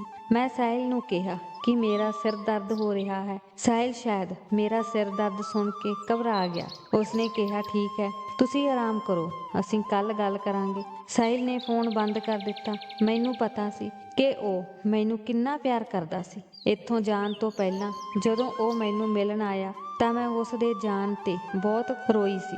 ਉਸ ਦੀਆਂ ਅੱਖਾਂ ਵਿੱਚ ਵੀ ਹੰਝੂ ਸਨ, ਪਰ ਉਹ ਮੈਨੂੰ ਚੁੱਪ ਕਰਾ ਰਿਹਾ ਸੀ। ਉਸਨੇ ਕਿਹਾ, ਨੀਲਮ, ਕਿਰਪਾ ਕਰਕੇ ਇਹ ਮੁਸਕਰਾਹਟ ਨਾਲ ਮੈਨੂੰ ਅਲਵਿਦਾ ਆਖੋ। ਅਤੇ ਮੇਰੇ ਸਾਰੇ ਸਬਰ ਦੇ ਬਾਵਜੂਦ ਮੈਂ ਆਪਣੇ ਹੰਝੂਆਂ ਨੂੰ ਰੋਕ ਨਹੀਂ ਸਕੀ। ਮੈਂ ਕਿਹਾ, 5 ਸਾਲ ਬਾਅਦ ਘੱਟ ਨਹੀਂ ਹੁੰਦੇ। ਸਾਹਿਲ ਮੇਰੀ ਸ਼ਿਕਾਇਤ ਤੇ ਕਹਿਣ ਲੱਗਾ ਕਿ ਮੈਨੂੰ ਜਾਣਾ ਤਾਂ ਪੈਣਾ ਹੈ ਨਾ ਨੀਲਮ, ਮੈਂ ਤੁਹਾਨੂੰ ਆਪਣੇ ਘਰ ਲਿਆਉਣ ਤੋਂ ਪਹਿਲਾਂ ਘੱਟੋ ਘੱਟ ਆਪਣਾ ਘਰ ਬਣਾ ਲੈਣਾ ਚਾਹੁੰਦਾ ਹਾਂ ਤਾਂ ਜੋ ਬਾਅਦ ਵਿੱਚ ਕੋਈ ਮੁਸ਼ਕਲ ਨਾ ਆਵੇ। ਪਰ ਜੇ ਤੁਸੀਂ ਇਸ ਤਰ੍ਹਾਂ ਕਰੋਗੇ ਤਾਂ ਮੈਂ ਨਹੀਂ ਜਾ ਸਕਾਂਗਾ। ਫਿਰ ਤੁਸੀਂ ਆਪਣੀ ਸਾਰੀ ਜ਼ਿੰਦਗੀ ਕਿਰਾਏ ਦੇ ਮਕਾਨ ਤੇ ਰਹਿ ਕੇ ਗੁਜ਼ਾਰੋਗੇ। ਉਹ ਆਪਣੇ ਹੱਥਾਂ ਨਾਲ ਮੇਰੇ ਹੰਝੂ ਸਾਫ਼ ਕਰ ਰਿਹਾ। ਮੈਂ ਸਾਹਿਲ ਵੱਲ ਦੇਖ ਕੇ ਪੁੱਛਿਆ, ਰਹਿ ਸਕੋਗੇ ਮੇਰੇ ਤੋਂ ਬਿਨਾਂ 5 ਸਾਲ? ਮੇਰੇ ਸਵਾਲ ਤੇ ਉਸ ਦੀਆਂ ਅੱਖਾਂ 'ਚ ਹੰਝੂ ਆ ਗਏ, ਪਰ ਉਸਨੇ ਝੱਟ ਆਪਣੇ ਹੰਝੂ ਸਾਫ਼ ਕਰਦੇ ਹੋਏ ਕਿਹਾ, ਇਸੇ ਲਈ ਮੈਂ ਤੁਹਾਨੂੰ ਮੁੰਦਰੀ ਪਾ ਕੇ ਜਾ ਰਿਹਾ ਹਾਂ ਤਾਂ ਜੋ ਤੈਨੂੰ ਗਵਾਉਣ ਦਾ ਡਰ ਨਾ ਰਹੇ। ਬਾਹਰ ਰਹਿਣਾ ਮੇਰੀ ਮਜਬੂਰੀ ਹੈ। ਮੈਂ ਆਪਣੇ ਹਾਲਾਤ ਵੀ ਸੁਧਾਰਨੇ ਹਨ। ਇਹ ਕਹਿ ਕੇ ਉਹ ਮੇਰੇ ਕਮਰੇ ਤੋਂ ਬਾਹਰ ਜਾਣ ਲੱਗਾ, ਪਰ ਉਸਨੇ ਮੈਨੂੰ ਨਾ ਕਰ ਦਿੱਤੀ ਕਿ ਤੁਸੀਂ ਬਾਹਰ ਨਾ ਆਇਓ। ਮੈਂ ਪੁੱਛਿਆ, ਕਿਉਂ? ਤਾਂ ਉਸਨੇ ਕਿਹਾ, ਮੈਂ ਤੁਹਾਡੇ ਸਾਹਮਣੇ ਨਹੀਂ ਜਾਣਾ ਚਾਹੁੰਦਾ। ਤੇਰੀਆਂ ਅੱਖਾਂ 'ਚ ਹੰਝੂ ਦੇਖ ਕੇ ਮੇਰੇ ਲਈ ਆਪਣੇ ਆਪ ਤੇ ਕਾਬੂ ਰੱਖਣਾ ਔਖਾ ਹੋ ਜਾਵੇਗਾ। ਉਸ ਦੀ ਆਵਾਜ਼ ਵਿੱਚ ਸੱਚਮੁੱਚ ਦਰਦ ਸੀ। ਫਿਰ ਉਹ ਤੁਰੰਤ ਕਮਰੇ ਤੋਂ ਬਾਹਰ ਚਲਾ ਗਿਆ। ਸਾਹਿਲ ਬਚਪਨ ਤੋਂ ਹੀ ਸਾਡੇ ਘਰ ਆਉਂਦਾ ਰਿਹਾ ਸੀ। ਅਸੀਂ ਬਚਪਨ ਤੋਂ ਹੀ ਇੱਕ ਦੂਜੇ ਨਾਲ ਖੇਡਦੇ ਅਤੇ ਲੜਦੇ ਹੋਏ ਵੱਡੇ ਹੋਏ ਸੀ। ਉਹ ਮੈਨੂੰ ਬਹੁਤ ਤੰਗ ਕਰਦਾ ਸੀ। ਜਦੋਂ ਮੈਂ ਰਸੋਈ ਵਿੱਚ ਹੁੰਦੀ ਤਾਂ ਉਹ ਰਸੋਈ ਵਿੱਚ ਆ ਜਾਂਦਾ ਅਤੇ ਜਦੋਂ ਮੈਂ ਖਾਣਾ ਬਣਾ ਰਹੀ ਹੁੰਦੀ ਤਾਂ ਉਹ ਮੇਰੇ ਕੋਲ ਆ ਕੇ ਖੜ ਕੇ ਮੈਨੂੰ ਛੇੜਦਾ ਰਹਿੰਦਾ। ਮੈਂ ਪਹਿਲੀ ਵਾਰ ਸਾਹਿਲ ਨੂੰ ਗੁੱਸੇ ਵਿੱਚ ਦੇਖਿਆ ਸੀ ਜਦੋਂ ਇੱਕ ਮੁੰਡਾ ਮੈਨੂੰ ਕਾਲਜ ਤੋਂ ਵਾਪਸ ਆਉਂਦੇ ਸਮੇਂ ਤੰਗ ਕਰ ਰਿਹਾ ਸੀ। ਸਾਹਿਲ ਉੱਥੋਂ ਲੰਘ ਰਿਹਾ ਸੀ। ਇਹ ਦੇਖ ਕੇ ਉਹ ਮੇਰੇ ਨੇੜੇ ਆਇਆ ਅਤੇ ਲੜਕੇ ਨੂੰ ਮਾਰਨਾ ਸ਼ੁਰੂ ਕਰ ਦਿੱਤਾ। ਸਾਹਿਲ ਨੂੰ ਇੰਨਾ ਗੁੱਸਾ ਆਇਆ ਕਿ ਉਸਨੇ ਕੁੱਟਮਾਰ ਕਰਕੇ ਲੜਕੇ ਦਾ ਸਿਰ ਫੋੜ ਦਿੱਤਾ। ਕਹਿਣ ਲੱਗਾ, ਨੀਲਮ ਦੇ ਨੇੜੇ ਆਉਣ ਦੀ ਤੇਰੀ ਹਿੰਮਤ ਕਿਵੇਂ ਹੋਈ? ਸਾਹਿਲ ਦੇ ਗੁੱਸੇ ਨੂੰ ਦੇਖ ਕੇ ਪਹਿਲੀ ਵਾਰ ਇਹ ਰਾਜ਼ ਸਾਹਮਣੇ ਆਇਆ ਕਿ ਸਾਹਿਲ ਮੈਨੂੰ ਪਿਆਰ ਕਰਦਾ ਸੀ। ਸਾਹਿਲ ਦੀਆਂ ਯਾਦਾਂ ਨੇ ਮੈਨੂੰ ਕੁਝ ਪਲਾਂ ਲਈ ਸਭ ਕੁਝ ਭੁਲਾ ਦਿੱਤਾ ਸੀ। ਮੈਂ 2 ਦਿਨ ਦਫ਼ਤਰ ਨਹੀਂ ਗਈ। ਜਦੋਂ ਮੇਰੀ ਮਾਂ ਨੇ ਕਾਰਨ ਪੁੱਛਿਆ ਤਾਂ ਮੈਂ ਸਿਰ ਦਰਦ ਦਾ ਬਹਾਨਾ ਬਣਾ ਦਿੱਤਾ। ਪਰ ਤੀਜੇ ਦਿਨ ਡਰਾਈਵਰ ਨਾਲ ਮੇਰੇ ਬੌਸ ਦੀ ਕਾਰ ਮੇਰੇ ਘਰ ਦੇ ਸਾਹਮਣੇ ਖੜੀ ਸੀ। ਮੇਰੀ ਮਾਂ ਵੀ ਪੁੱਛਣ ਲੱਗੀ ਕਿ ਤੁਸੀਂ ਛੁੱਟੀਆਂ ਕਿਉਂ ਲੈਣ ਲੱਗ ਪਏ ਹੋ? ਤੁਸੀਂ ਹੁਣੇ ਆਪਣੀ ਨਵੀਂ ਨੌਕਰੀ ਸ਼ੁਰੂ ਕੀਤੀ ਹੈ। ਇਹ ਨਾ ਹੋਵੇ ਕਿ ਛੁੱਟੀਆਂ ਕਾਰਨ ਤੁਹਾਡੀ ਨੌਕਰੀ ਚਲੀ ਜਾਵੇ। ਸੀਮਾ ਦਾ ਵਿਆਹ ਵੀ ਆ ਗਿਆ ਹੈ, ਇਸ ਲਈ ਮੈਂ ਤਿਆਰ ਹੋ ਕੇ ਕਾਰ 'ਚ ਬੈਠ ਗਈ। ਮੈਨੂੰ ਕੁਝ ਹੈਰਾਨੀ ਹੋਈ ਕਿਉਂਕਿ ਬੌਸ ਨੇ ਕਦੇ ਵੀ ਦਫ਼ਤਰ ਦੇ ਸਟਾਫ ਲਈ ਆਪਣੀ ਨਿੱਜੀ ਕਾਰ ਨਹੀਂ ਭੇਜੀ ਸੀ। ਇਸ ਲਈ ਜਦੋਂ ਕਾਰ ਦਫ਼ਤਰ ਦੀ ਬਜਾਏ ਇੱਕ ਮਾਲ ਦੇ ਸਾਹਮਣੇ ਰੁਕੀ ਤਾਂ ਮੈਂ ਡਰਾਈਵਰ ਵੱਲ ਹੈਰਾਨੀ ਨਾਲ ਦੇਖਿਆ। ਉਹ ਕਹਿਣ ਲੱਗਾ ਕਿ ਇਹ ਤਾਂ ਬੌਸ ਦਾ ਹੁਕਮ ਹੈ ਕਿ ਤੈਨੂੰ ਕੱਪੜੇ ਪਾ ਕੇ 5 ਤਾਰਾ ਹੋਟਲ ਵਿੱਚ ਲੈ ਕੇ ਆਓ। ਉੱਥੇ ਬੌਸ ਦੇ ਦੇਸ਼ ਤੋਂ ਬਾਹਰ ਦੇ ਕੁਝ ਗਾਹਕ ਹਨ, ਉਹਨਾਂ ਨਾਲ ਮੁਲਾਕਾਤ ਹੈ। ਅਤੇ ਉਹ ਡਰਾਈਵਰ ਮੈਨੂੰ ਉਸ ਮਾਲ ਵਿੱਚ ਇੱਕ ਬਹੁਤ ਵੱਡੀ ਬੁਟੀਕ ਵਿੱਚ ਲੈ ਗਿਆ। ਮੇਰੇ ਲਈ ਪਹਿਲਾਂ ਹੀ ਇੱਕ ਡਰੈਸ ਤਿਆਰ ਸੀ, ਜਿਸ ਨੂੰ ਦੇਖ ਕੇ ਹੀ ਮੈਂ ਖੁਸ਼ ਹੋ ਗਈ। ਮੈਂ ਇਸ ਨੂੰ ਪਹਿਨਣ ਤੋਂ ਸਾਫ਼ ਇਨਕਾਰ ਕਰ ਦਿੱਤਾ। ਡਰਾਈਵਰ ਨੇ ਬੌਸ ਦਾ ਨੰਬਰ ਡਾਇਲ ਕੀਤਾ ਅਤੇ ਫ਼ੋਨ ਮੇਰੇ ਹਵਾਲੇ ਕਰ ਦਿੱਤਾ। ਮੈਂ ਆਪਣੇ ਬੌਸ ਨੂੰ ਕਿਹਾ ਕਿ ਮੈਂ ਅਜਿਹਾ ਪਹਿਰਾਵਾ ਨਹੀਂ ਪਹਿਨ ਸਕਦੀ। ਬੌਸ ਨੇ ਕਿਹਾ, ਠੀਕ ਹੈ, ਮੇਰੀ ਐਡਵਾਂਸ ਵਾਪਸ ਕਰ ਦਿਓ ਅਤੇ ਘਰ ਚਲੇ ਜਾਓ। ਸ਼ਹਿਰ ਵਿੱਚ ਤੁਹਾਡੇ ਤੋਂ ਵੀ ਵੱਧ ਸੁੰਦਰ ਕੁੜੀਆਂ ਹਨ ਜੋ ਮੇਰੇ ਇੱਕ ਚੈੱਕ ਤੇ ਮੈਨੂੰ ਉਸੇ ਤਰ੍ਹਾਂ ਦਿਖਾਈ ਦੇਣਗੀਆਂ ਜਿਵੇਂ ਮੈਂ ਚਾਹੁੰਦਾ ਹਾਂ। ਮੇਰੀ ਮਾਂ ਨੇ ਉਹਨਾਂ ਵਿੱਚੋਂ ਕੁਝ ਪੈਸੇ ਲੜਕੇ ਵਾਲੇ ਦੇ ਮਨੋਰੰਜਨ ਤੇ ਅਤੇ ਸੀਮਾ ਦੀਦੀ ਦੇ ਦਾਜ ਲਈ ਕੁਝ ਚੀਜ਼ਾਂ ਖਰੀਦੀਆਂ ਸਨ। ਮੈਂ ਬੌਸ ਨੂੰ ਪੈਸੇ ਕਿਵੇਂ ਵਾਪਸ ਕਰਦੀ? ਮੈਂ ਚੁੱਪ ਹੋ ਗਈ। ਇਹੀ ਮੇਰੀ ਪਹਿਲੀ ਮਜਬੂਰੀ ਸੀ ਜਿਸ ਨੇ ਮੈਨੂੰ ਇਹ ਹਾਸ਼ੋਹੀਣਾ ਪਹਿਰਾਵਾ ਪਹਿਨਣ ਲਈ ਮਜਬੂਰ ਕੀਤਾ। ਉੱਥੇ ਇੱਕ ਕੁੜੀ ਮੌਜੂਦ ਸੀ ਜਿਸ ਨੇ ਸਿਰਫ 1 ਘੰਟੇ ਵਿੱਚ ਮੇਕਅਪ ਨਾਲ ਮੇਰੀ ਸੁੰਦਰਤਾ ਨੂੰ ਵਧਾ ਦਿੱਤਾ। ਮੈਨੂੰ ਇਸ ਘਟੀਆ ਪਹਿਰਾਵੇ ਅਤੇ ਇਸ ਦਿੱਖ ਤੋਂ ਸ਼ਰਮ ਮਹਿਸੂਸ ਹੋ ਰਹੀ ਸੀ। ਡਰਾਈਵਰ ਮੈਨੂੰ ਇੱਕ ਬਹੁਤ ਹੀ ਆਲੀਸ਼ਾਨ ਮਹਿੰਗੇ 5 ਤਾਰਾ ਹੋਟਲ ਵਿੱਚ ਲੈ ਗਿਆ ਜਿੱਥੇ ਮੇਰਾ ਬੌਸ ਕੁਝ ਪਰਦੇਸੀਆਂ ਨਾਲ ਬੈਠਾ ਸ਼ਰਾਬ ਪੀ ਰਿਹਾ ਸੀ। ਜਦੋਂ ਉਹਨਾਂ ਨੇ ਮੈਨੂੰ ਦੇਖਿਆ ਤਾਂ ਸਾਰੇ ਮੇਰੇ ਵੱਲ ਦੇਖਦੇ ਰਹਿ ਗਏ। ਮੇਰਾ ਬੌਸ ਤੁਰੰਤ ਖੜਾ ਹੋ ਗਿਆ ਅਤੇ ਆਪਣੀ ਬਾਂਹ ਮੇਰੇ ਮੋਢੇ ਤੇ ਰੱਖ ਕੇ ਮੇਰੀ ਜਾਣ ਪਛਾਣ ਸ਼ੁਰੂ ਕਰ ਦਿੱਤੀ। ਮੈਨੂੰ ਆਪਣੇ ਬੌਸ ਦੇ ਨੇੜੇ ਆਉਣ ਦਾ ਬਹੁਤ ਬੁਰਾ ਲੱਗ ਰਿਹਾ ਸੀ। ਮੈਂ ਬਹੁਤ ਘਬਰਾ ਰਹੀ ਸੀ। ਮੈਨੂੰ ਅਜਿਹੀਆਂ ਗੱਲਾਂ ਦੀ ਆਦਤ ਨਹੀਂ ਸੀ। ਬੌਸ ਨੇ ਮੈਨੂੰ ਉਹਨਾਂ ਵਿੱਚੋਂ ਇੱਕ ਆਦਮੀ ਕੋਲ ਬਿਠਾਇਆ। ਦੁਪਹਿਰ ਦੇ ਖਾਣੇ ਦੌਰਾਨ ਵੀ ਸਾਰਿਆਂ ਦੀਆਂ ਨਜ਼ਰਾਂ ਮੇਰੇ ਤੇ ਹੀ ਸਨ। ਉਸ ਸਮੇਂ ਮੈਂ 4 ਬੰਦਿਆਂ ਵਿਚਕਾਰ ਇਕੱਲੀ ਸੀ। ਰਾਤ ਦੇ ਖਾਣੇ ਤੋਂ ਬਾਅਦ ਮੇਰਾ ਬੌਸ ਮੈਨੂੰ ਉਸੇ ਹੋਟਲ ਦੇ ਦੂਜੇ ਕਮਰੇ ਵਿੱਚ ਲੈ ਗਿਆ। ਉਸ ਕਮਰੇ ਵਿੱਚ ਮੈਂ ਤੇ ਮੇਰਾ ਬੌਸ ਸੀ ਅਤੇ ਇੱਕ ਹੋਰ ਆਦਮੀ ਸੀ ਜਿਸ ਦੀ ਉਮਰ ਵੀ ਮੇਰੇ ਬੌਸ ਦੇ ਆਸ-ਪਾਸ ਸੀ। ਉਸ ਆਦਮੀ ਦੀ ਨਜ਼ਰ ਮੇਰੇ ਤੇ ਸੀ ਅਤੇ ਉਹ ਮੇਰੇ ਬੌਸ ਦੇ ਸਾਹਮਣੇ ਰੱਖੀ ਫਾਈਲ ਤੇ ਦਸਤਖਤ ਕਰ ਰਿਹਾ ਸੀ। ਸ਼ਾਇਦ ਕੰਟਰੈਕਟ ਤੇ ਦਸਤਖਤ ਹੋ ਚੁੱਕੇ ਸਨ। ਮੇਰੇ ਬੌਸ ਦੇ ਚਿਹਰੇ ਤੇ ਖੁਸ਼ੀ ਦੇਖਣ ਯੋਗ ਸੀ। ਮੈਂ ਦਿਲ ਵਿੱਚ ਸ਼ੁਕਰ ਕੀਤਾ ਕਿ ਮੇਰੀ ਜਾਨ ਛੁੱਟੀ, ਹੁਣ ਮੈਂ ਘਰ ਜਾ ਸਕਦੀ ਹਾਂ। ਪਰ ਮੈਨੂੰ ਨਹੀਂ ਪਤਾ ਸੀ ਕਿ ਅਜੇ ਤਾਂ ਮੇਰਾ ਸਭ ਕੁਝ ਲੁੱਟਣਾ ਬਾਕੀ ਸੀ। ਉਦੋਂ ਹੀ ਵੇਟਰ ਅੰਦਰ ਆਇਆ। ਉਸਦੇ ਹੱਥ ਵਿੱਚ ਇੱਕ ਟਰੇ ਸੀ ਜਿਸ ਵਿੱਚ ਜੂਸ ਦੇ 3 ਗਲਾਸ ਸਨ। ਬੌਸ ਨੇ ਮੇਰੇ ਸਾਹਮਣੇ ਗਲਾਸ ਰੱਖ ਦਿੱਤਾ। ਮੈਨੂੰ ਉਹ ਜੂਸ ਪੀਣ ਲਈ ਮਜਬੂਰ ਕੀਤਾ ਗਿਆ। ਇਸ ਦੌਰਾਨ ਬੌਸ ਅਤੇ ਆਦਮੀ ਆਪਣੇ ਕੰਮ ਬਾਰੇ ਗੱਲਾਂ ਕਰਦੇ ਰਹੇ, ਪਰ ਜਿਵੇਂ ਹੀ ਮੈਂ ਉਹ ਜੂਸ ਪੀਤਾ ਮੈਨੂੰ ਨੀਂਦ ਆਉਣ ਲੱਗੀ। ਮੈਨੂੰ ਸਮਝ ਨਹੀਂ ਆ ਰਹੀ ਸੀ ਕਿ ਨੀਂਦ ਦਾ ਮੇਰੇ ਤੇ ਅਸਰ ਕਿਉਂ ਹੋ ਰਿਹਾ ਸੀ। ਮੈਨੂੰ ਬਹੁਤ ਚੱਕਰ ਆ ਰਹੇ ਸੀ ਅਤੇ ਫਿਰ ਮੇਰੇ ਬੌਸ ਨੇ ਖੜੇ ਹੋ ਕੇ ਉਸ ਆਦਮੀ ਨਾਲ ਹੱਥ ਮਿਲਾਇਆ ਅਤੇ ਕਮਰੇ ਤੋਂ ਬਾਹਰ ਚਲੇ ਗਏ ਅਤੇ ਫਿਰ ਕਮਰੇ ਦਾ ਦਰਵਾਜ਼ਾ ਬੰਦ ਕਰ ਦਿੱਤਾ ਗਿਆ। ਇਹ ਸਭ ਮੈਨੂੰ ਯਾਦ ਹੈ, ਪਰ ਉਸ ਤੋਂ ਬਾਅਦ ਮੈਂ ਬੇਹੋਸ਼ ਹੋ ਗਈ। ਸੱਚ ਕਿਹਾ ਜਾਂਦਾ ਹੈ ਕਿ ਜੋ ਸੌਂ ਜਾਂਦਾ ਹੈ ਉਹ ਸਭ ਕੁਝ ਗਵਾ ਲੈਂਦਾ ਹੈ। ਮੇਰੇ ਨਾਲ ਵੀ ਕੁਝ ਅਜਿਹਾ ਹੀ ਹੋਇਆ। ਜਦੋਂ ਮੈਂ ਆਪਣੀਆਂ ਅੱਖਾਂ ਖੋਲ੍ਹੀਆਂ, ਮੇਰੇ ਕੋਲ ਆਪਣੀ ਤਬਾਹੀ ਦੇ ਹੰਝੂ ਬਹਾਉਣ ਤੋਂ ਇਲਾਵਾ ਕੁਝ ਨਹੀਂ ਬਚਿਆ ਸੀ। ਉਸ ਅੰਗਰੇਜ਼ ਨੇ ਕੰਟਰੈਕਟ ਦੇ ਬਦਲੇ ਮੈਨੂੰ ਬਰਬਾਦ ਕਰ ਦਿੱਤਾ ਸੀ। ਜਿਵੇਂ ਹੀ ਮੈਨੂੰ ਹੋਸ਼ ਆਈ, ਮੈਂ ਰੋਣ ਅਤੇ ਚੀਕਾਂ ਮਾਰਨ ਲੱਗ ਪਈ। ਉਸ ਆਦਮੀ ਨੇ ਸ਼ਰਾਬ ਪੀਤੀ ਹੋਈ ਸੀ ਅਤੇ ਮੈਨੂੰ ਕਿਹਾ ਕਿ ਉਸ ਨੂੰ ਪਰੇਸ਼ਾਨ ਨਾ ਕਰੋ, ਤੁਹਾਡੇ ਬੌਸ ਦਾ ਡਰਾਈਵਰ ਬਾਹਰ ਤੁਹਾਡਾ ਇੰਤਜ਼ਾਰ ਕਰ ਰਿਹਾ ਹੈ, ਮੇਰਾ ਕਮਰਾ ਛੱਡੋ। ਉਸ ਦੀਆਂ ਨਫ਼ਰਤ ਭਰੀਆਂ ਅਤੇ ਅਪਮਾਨਜਨਕ ਗੱਲਾਂ ਸੁਣ ਕੇ ਮੈਂ ਉੱਠ ਕੇ ਹੋਟਲ ਤੋਂ ਬਾਹਰ ਨਿਕਲ ਗਈ। ਸਾਹਮਣੇ ਬੌਸ ਦੀ ਕਾਰ ਖੜੀ ਸੀ ਜਿਸ ਵਿੱਚ ਡਰਾਈਵਰ ਬੈਠਾ ਸੀ। ਕਾਰ ਵਿੱਚ ਬੈਠ ਕੇ ਮੈਂ ਫੁੱਟ-ਫੁੱਟ ਕੇ ਰੋਣ ਲੱਗ ਪਈ। ਉਹ ਮੈਨੂੰ ਉਸੇ ਮਾਲ ਵਿੱਚ ਲੈ ਗਿਆ ਤਾਂ ਜੋ ਮੈਂ ਆਪਣੇ ਪੁਰਾਣੇ ਹੁਲੀਏ ਵਿੱਚ ਵਾਪਸ ਆ ਸਕਾਂ। ਮੈਂ ਆਪਣੇ ਕੱਪੜੇ ਬਦਲੇ ਅਤੇ ਉਸ ਦੇ ਡਰਾਈਵਰ ਨੇ ਮੈਨੂੰ ਮੇਰੇ ਘਰ ਦੇ ਸਾਹਮਣੇ ਛੱਡ ਦਿੱਤਾ। ਰਾਤ ਦਾ ਹਨੇਰਾ ਸੀ। ਇਸ ਹਨੇਰੇ ਵਿੱਚ ਮੇਰੀ ਜ਼ਿੰਦਗੀ ਵਿੱਚ ਵੀ ਹਨੇਰਾ ਹੋ ਗਿਆ ਸੀ। ਜਦੋਂ ਮੈਂ ਕਾਰ ਤੋਂ ਹੇਠਾਂ ਉਤਰਨ ਲੱਗੀ ਤਾਂ ਡਰਾਈਵਰ ਨੇ ਮੈਨੂੰ ਚੈੱਕ ਦੇ ਦਿੱਤਾ। ਉਸ ਨੇ ਕਿਹਾ ਕਿ ਬੌਸ ਨੇ ਤੁਹਾਨੂੰ ਬੋਨਸ ਦਿੱਤਾ ਹੈ। ਤੁਸੀਂ ਬੌਸ ਦੇ ਗਾਹਕ ਨੂੰ ਇੰਨਾ ਖੁਸ਼ ਕਰ ਦਿੱਤਾ ਹੈ। ਮੈਨੂੰ ਲੱਗਾ ਜਿਵੇਂ ਉਸਨੇ ਮੇਰੇ ਮੂੰਹ ਤੇ ਗਾਲਾਂ ਕੱਢੀਆਂ ਹੋਣ। ਮੈਂ ਚੈੱਕ ਲੈ ਕੇ ਪਾੜਨਾ ਸ਼ੁਰੂ ਕਰ ਦਿੱਤਾ ਅਤੇ ਡਰਾਈਵਰ ਨੇ ਕਿਹਾ, ਤੁਸੀਂ ਕੀ ਕਰ ਰਹੇ ਹੋ? ਪਹਿਲਾਂ ਇੱਕ ਨਜ਼ਰ ਮਾਰੋ, ਪਹਿਲਾਂ ਚੈੱਕ ਕਰੋ ਕਿ ਚੈੱਕ ਵਿੱਚ ਕਿੰਨੇ ਪੈਸੇ ਹਨ। ਤੁਸੀਂ ਸਭ ਕੁਝ ਜੋ ਗਵਾ ਚੁੱਕੇ ਹੋ। ਜੇਕਰ ਚੈੱਕ ਫਟ ਗਿਆ ਤਾਂ ਵੀ ਵਾਪਸ ਨਹੀਂ ਆਵੇਗਾ। ਇਹ ਚੈੱਕ ਰੱਖੋ, ਇਹ ਤੁਹਾਡੇ ਲਈ ਬਹੁਤ ਲਾਭਦਾਇਕ ਹੋਵੇਗਾ। ਮੈਂ ਚੈੱਕ ਆਪਣੀ ਮੁੱਠੀ ਵਿੱਚ ਫੜਿਆ, ਕਾਰ ਤੋਂ ਹੇਠਾਂ ਉਤਰੀ ਅਤੇ ਘਰ ਵਿੱਚ ਦਾਖਲ ਹੋ ਗਈ। ਮੇਰੀ ਮਾਂ ਨੇ ਮੇਰੇ ਹੱਥ ਵਿੱਚ ਚੈੱਕ ਦੇਖ ਕੇ ਮੇਰੇ ਕੋਲੋਂ ਚੈੱਕ ਲੈ ਲਿਆ। ਉਸ ਦੀਆਂ ਅੱਖਾਂ ਖੁੱਲੀਆਂ ਰਹਿ ਗਈਆਂ। 5 ਲੱਖ ਰੁਪਏ ਦਾ ਚੈੱਕ। ਨੀਲਮ, ਤੁਹਾਡੇ ਬੌਸ ਨੇ ਤੁਹਾਨੂੰ ਇੰਨੇ ਪੈਸੇ ਕਿਉਂ ਦਿੱਤੇ ਹਨ? ਮੈਂ ਉਸਦੇ ਸਵਾਲ ਤੇ ਆਪਣੀ ਮਾਂ ਵੱਲ ਖਾਲੀ ਅੱਖਾਂ ਨਾਲ ਦੇਖਿਆ। ਮੈਂ ਕਿਵੇਂ ਦੱਸ ਸਕਦੀ ਸੀ ਕਿ ਇਹ ਪੈਸਾ ਮੇਰੀ ਬਰਬਾਦੀ ਦਾ ਹੈ? ਮੇਰੀ ਮਾਂ ਨੇ ਕਿਹਾ, ਅੱਛਾ, ਤੁਹਾਡੀ ਭੈਣ ਦੇ ਵਿਆਹ ਦੀ ਗੱਲ ਸੁਣ ਕੇ ਤੁਹਾਡੇ ਬੌਸ ਨੇ ਐਡਵਾਂਸ ਪੈਸੇ ਦਿੱਤੇ ਹੋਣਗੇ। ਬਹੁਤ ਵਧੀਆ ਕੀਤਾ ਹੈ ਬੇਟਾ। ਮੈਂ ਉਸ ਨੂੰ ਕਿਵੇਂ ਜਵਾਬ ਦੇ ਸਕਦੀ ਸੀ? ਮੈਂ ਹਾਂ ਵਿੱਚ ਸਿਰ ਹਿਲਾ ਕੇ ਆਪਣੇ ਕਮਰੇ ਵਿੱਚ ਚਲੀ ਗਈ। ਮੈਂ ਆਪਣੇ ਬਿਸਤਰੇ ਤੇ ਆ ਕੇ ਫੁੱਟ ਕੇ ਰੋ ਰਹੀ ਸੀ। ਮੇਰੀ ਬਰਬਾਦੀ ਨੇ ਮੇਰੀ ਭੈਣ ਦੇ ਘਰ ਦੀ ਆਬਾਦੀ ਕੀਤੀ ਸੀ। ਸੀਮਾ ਦੀਦੀ ਦਾ ਸਾਰਾ ਦਾਜ ਤਿਆਰ ਸੀ। ਹੁਣ ਮੈਂ ਉਸ ਵਿਅਕਤੀ ਦਾ ਮੂੰਹ ਦੁਬਾਰਾ ਦੇਖਣਾ ਨਹੀਂ ਚਾਹੁੰਦੀ ਸੀ। ਇਸ ਲਈ ਮੈਂ ਆਪਣੇ ਦਫ਼ਤਰ ਫੋਨ ਕੀਤਾ ਤੇ ਨੌਕਰੀ ਤੋਂ ਜਵਾਬ ਦੇ ਦਿੱਤਾ। ਸਾਹਿਲ ਨੇ ਜਦੋਂ ਫੋਨ ਕੀਤਾ ਤਾਂ ਮੈਂ ਉਸ ਨਾਲ ਗੱਲ ਵੀ ਨਹੀਂ ਕੀਤੀ। ਮੈਂ ਉਸ ਨੂੰ ਕੀ ਦੱਸਦੀ ਕਿ ਮੈਂ ਹੁਣ ਉਹ ਜਿਹੀ ਨਹੀਂ ਰਹੀ ਜੋ ਤੁਸੀਂ ਮੈਨੂੰ ਛੱਡ ਕੇ ਗਏ ਸੀ। ਮੇਰੀ ਇੱਜ਼ਤ ਖਤਮ ਹੋ ਗਈ ਹੈ।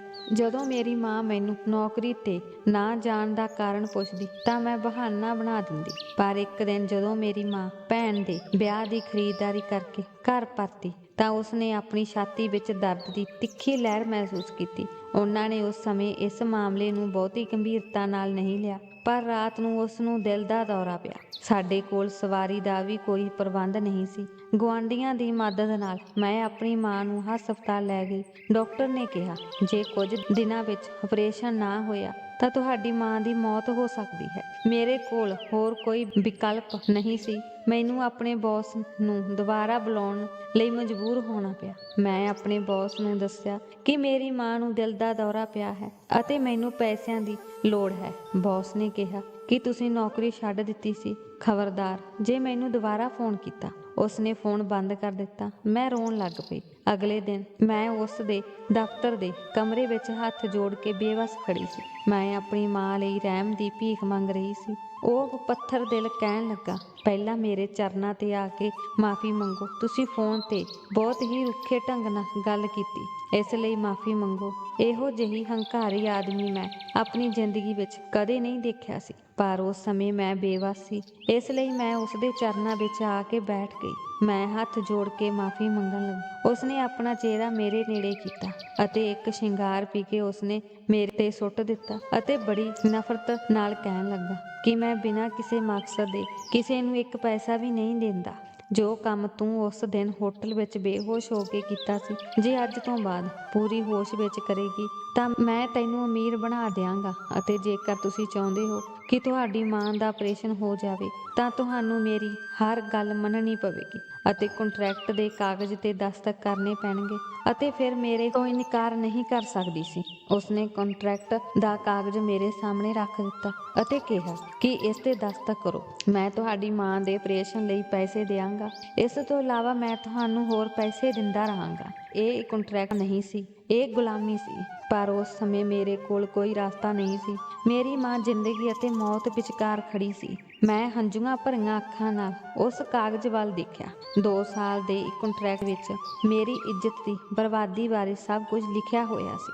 ਮੈਂ ਕੰਬਦੇ ਹੱਥਾਂ ਨਾਲ ਦਸਤਖਤ ਕਰਦੇ ਸਮੇਂ ਸਾਹਿਲ ਦਾ ਚਿਹਰਾ ਮੇਰੀਆਂ ਅੱਖਾਂ ਸਾਹਮਣੇ ਆਉਣ ਲੱਗਾ। ਪਰ ਉਸ ਸਮੇਂ ਮੇਰੇ ਲਈ ਮੇਰੀ ਮਾਂ ਦੀ ਜ਼ਿੰਦਗੀ ਸਭ ਤੋਂ ਮਹੱਤਵਪੂਰਨ ਸੀ। ਮੈਂ ਉਹਨਾਂ ਕਾਗਜ਼ਾਂ ਤੇ ਦਸਤਖਤ ਕੀਤੇ। ਉਸ ਦਿਨ ਮੇਰੇ ਅੰਦਰ ਦੀ ਕੁੜੀ ਮਰ ਗਈ ਸੀ। ਉਸ ਵਿਅਕਤੀ ਦੇ ਚਿਹਰੇ ਤੇ ਸ਼ੈਤਾਨੀ ਮੁਸਕਰਾਹਟ ਫੈਲ ਗਈ ਸੀ। ਮੈਂ ਅੱਖਾਂ 'ਚੋਂ ਹੰਝੂ ਪੂੰਝਦੇ ਹੋਏ ਕਿਹਾ, ਮੈਨੂੰ ਹੁਣ ਪੈਸੇ ਦੇ ਦਿਓ, ਮੈਂ ਆਪਣੀ ਮਾਂ ਦਾ ਆਪਰੇਸ਼ਨ ਕਰਵਾਉਣਾ ਹੈ। ਕਹਿਣ ਲੱਗਾ, ਇੰਨੀ ਕਾਹਲੀ ਕਿਉਂ ਹੈ? ਮੈਂ ਕਿਹਾ ਕਿ ਮੈਂ ਡਾਕਟਰ ਨੂੰ ਕਹਿ ਕੇ ਆਈ ਹਾਂ ਕਿ ਪੈਸੇ ਦਾ ਇੰਤਜ਼ਾਮ ਕਰਕੇ ਆਵਾਂਗੀ। ਪਰ ਸਾਹਮਣੇ ਬੈਠਾ ਆਦਮੀ ਹੋਰ ਵੀ ਉੱਚੀ ਬੋਲਣ ਲੱਗਾ। ਉਸਨੇ ਕਿਹਾ, ਕਿ ਤੂੰ ਮੇਰੇ ਨਾਲ ਹੋਟਲ ਜਾਵੇਂਗੀ ਅਤੇ ਮੇਰਾ ਡਰਾਈਵਰ ਤੁਹਾਡੀ ਮਾਂ ਦੇ ਆਪਰੇਸ਼ਨ ਲਈ ਹਸਪਤਾਲ ਵਿੱਚ ਪੈਸੇ ਜਮ੍ਹਾਂ ਕਰ ਦੇਵੇਗਾ। ਆਪਰੇਸ਼ਨ ਹੋਣ ਤੱਕ ਤੁਸੀਂ ਮੇਰੇ ਨਾਲ ਰਹੋਗੇ। ਮੈਂ ਉਸ ਵੱਲ ਤੰਗ ਨਜ਼ਰਾਂ ਨਾਲ ਦੇਖ ਰਹੀ ਸੀ। ਅਜਿਹਾ ਪੱਥਰ ਦਿਲ ਇਨਸਾਨ ਮੈਂ ਆਪਣੀ ਜ਼ਿੰਦਗੀ ਵਿੱਚ ਕਦੇ ਨਹੀਂ ਦੇਖਿਆ ਸੀ। ਮੈਨੂੰ ਉਸ ਵਿਅਕਤੀ ਨਾਲ ਇੰਨੀ ਨਫ਼ਰਤ ਸੀ ਕਿ ਜੇ ਮੇਰੇ ਵਿੱਚ ਅਜਿਹਾ ਕਰਨ ਦੀ ਤਾਕਤ ਹੁੰਦੀ ਤਾਂ ਮੈਂ ਉਸ ਨੂੰ ਮਾਰ ਦਿੰਦੀ।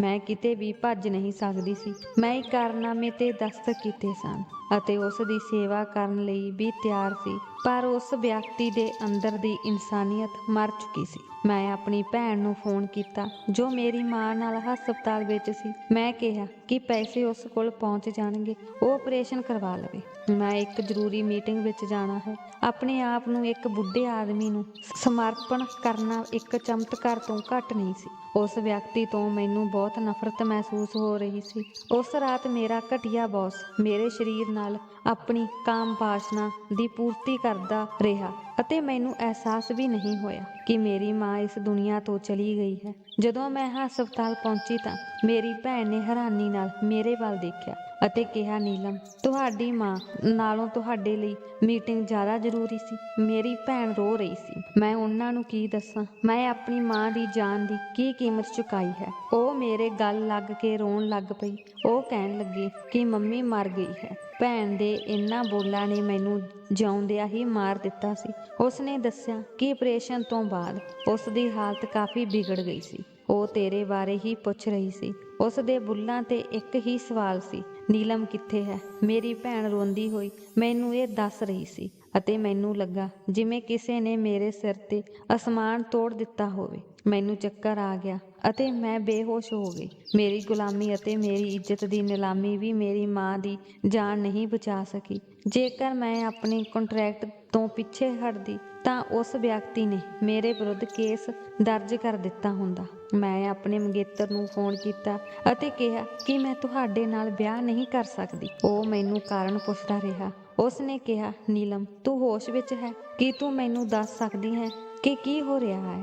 ਮੈਂ ਸਾਹਿਲ ਦੀਆਂ ਗੱਲਾਂ ਦਾ ਕੋਈ ਜਵਾਬ ਨਾ ਦਿੱਤਾ ਤੇ ਫੋਨ ਬੰਦ ਕਰ ਦਿੱਤਾ। ਮੈਂ ਉਸ ਨਾਲ ਆਪਣਾ ਰਿਸ਼ਤਾ ਖਤਮ ਕਰ ਲਿਆ। ਮੈਂ ਉਸ ਨਾਲ ਧੋਖਾ ਜਾਂ ਬੇਈਮਾਨੀ ਨਹੀਂ ਕਰ ਸਕਦੀ ਸੀ। ਮੈਂ ਇਸ ਤਰ੍ਹਾਂ ਦਾ ਰਸਤਾ ਚੁਣ ਲਿਆ ਸੀ ਜਿਸ ਦੀ ਕੋਈ ਮੰਜ਼ਿਲ ਨਹੀਂ ਹੁੰਦੀ, ਜਿਸ ਜਗ੍ਹਾ ਤੋਂ ਕੋਈ ਵੀ ਕੁੜੀ ਵਾਪਸ ਨਹੀਂ ਆ ਸਕਦੀ।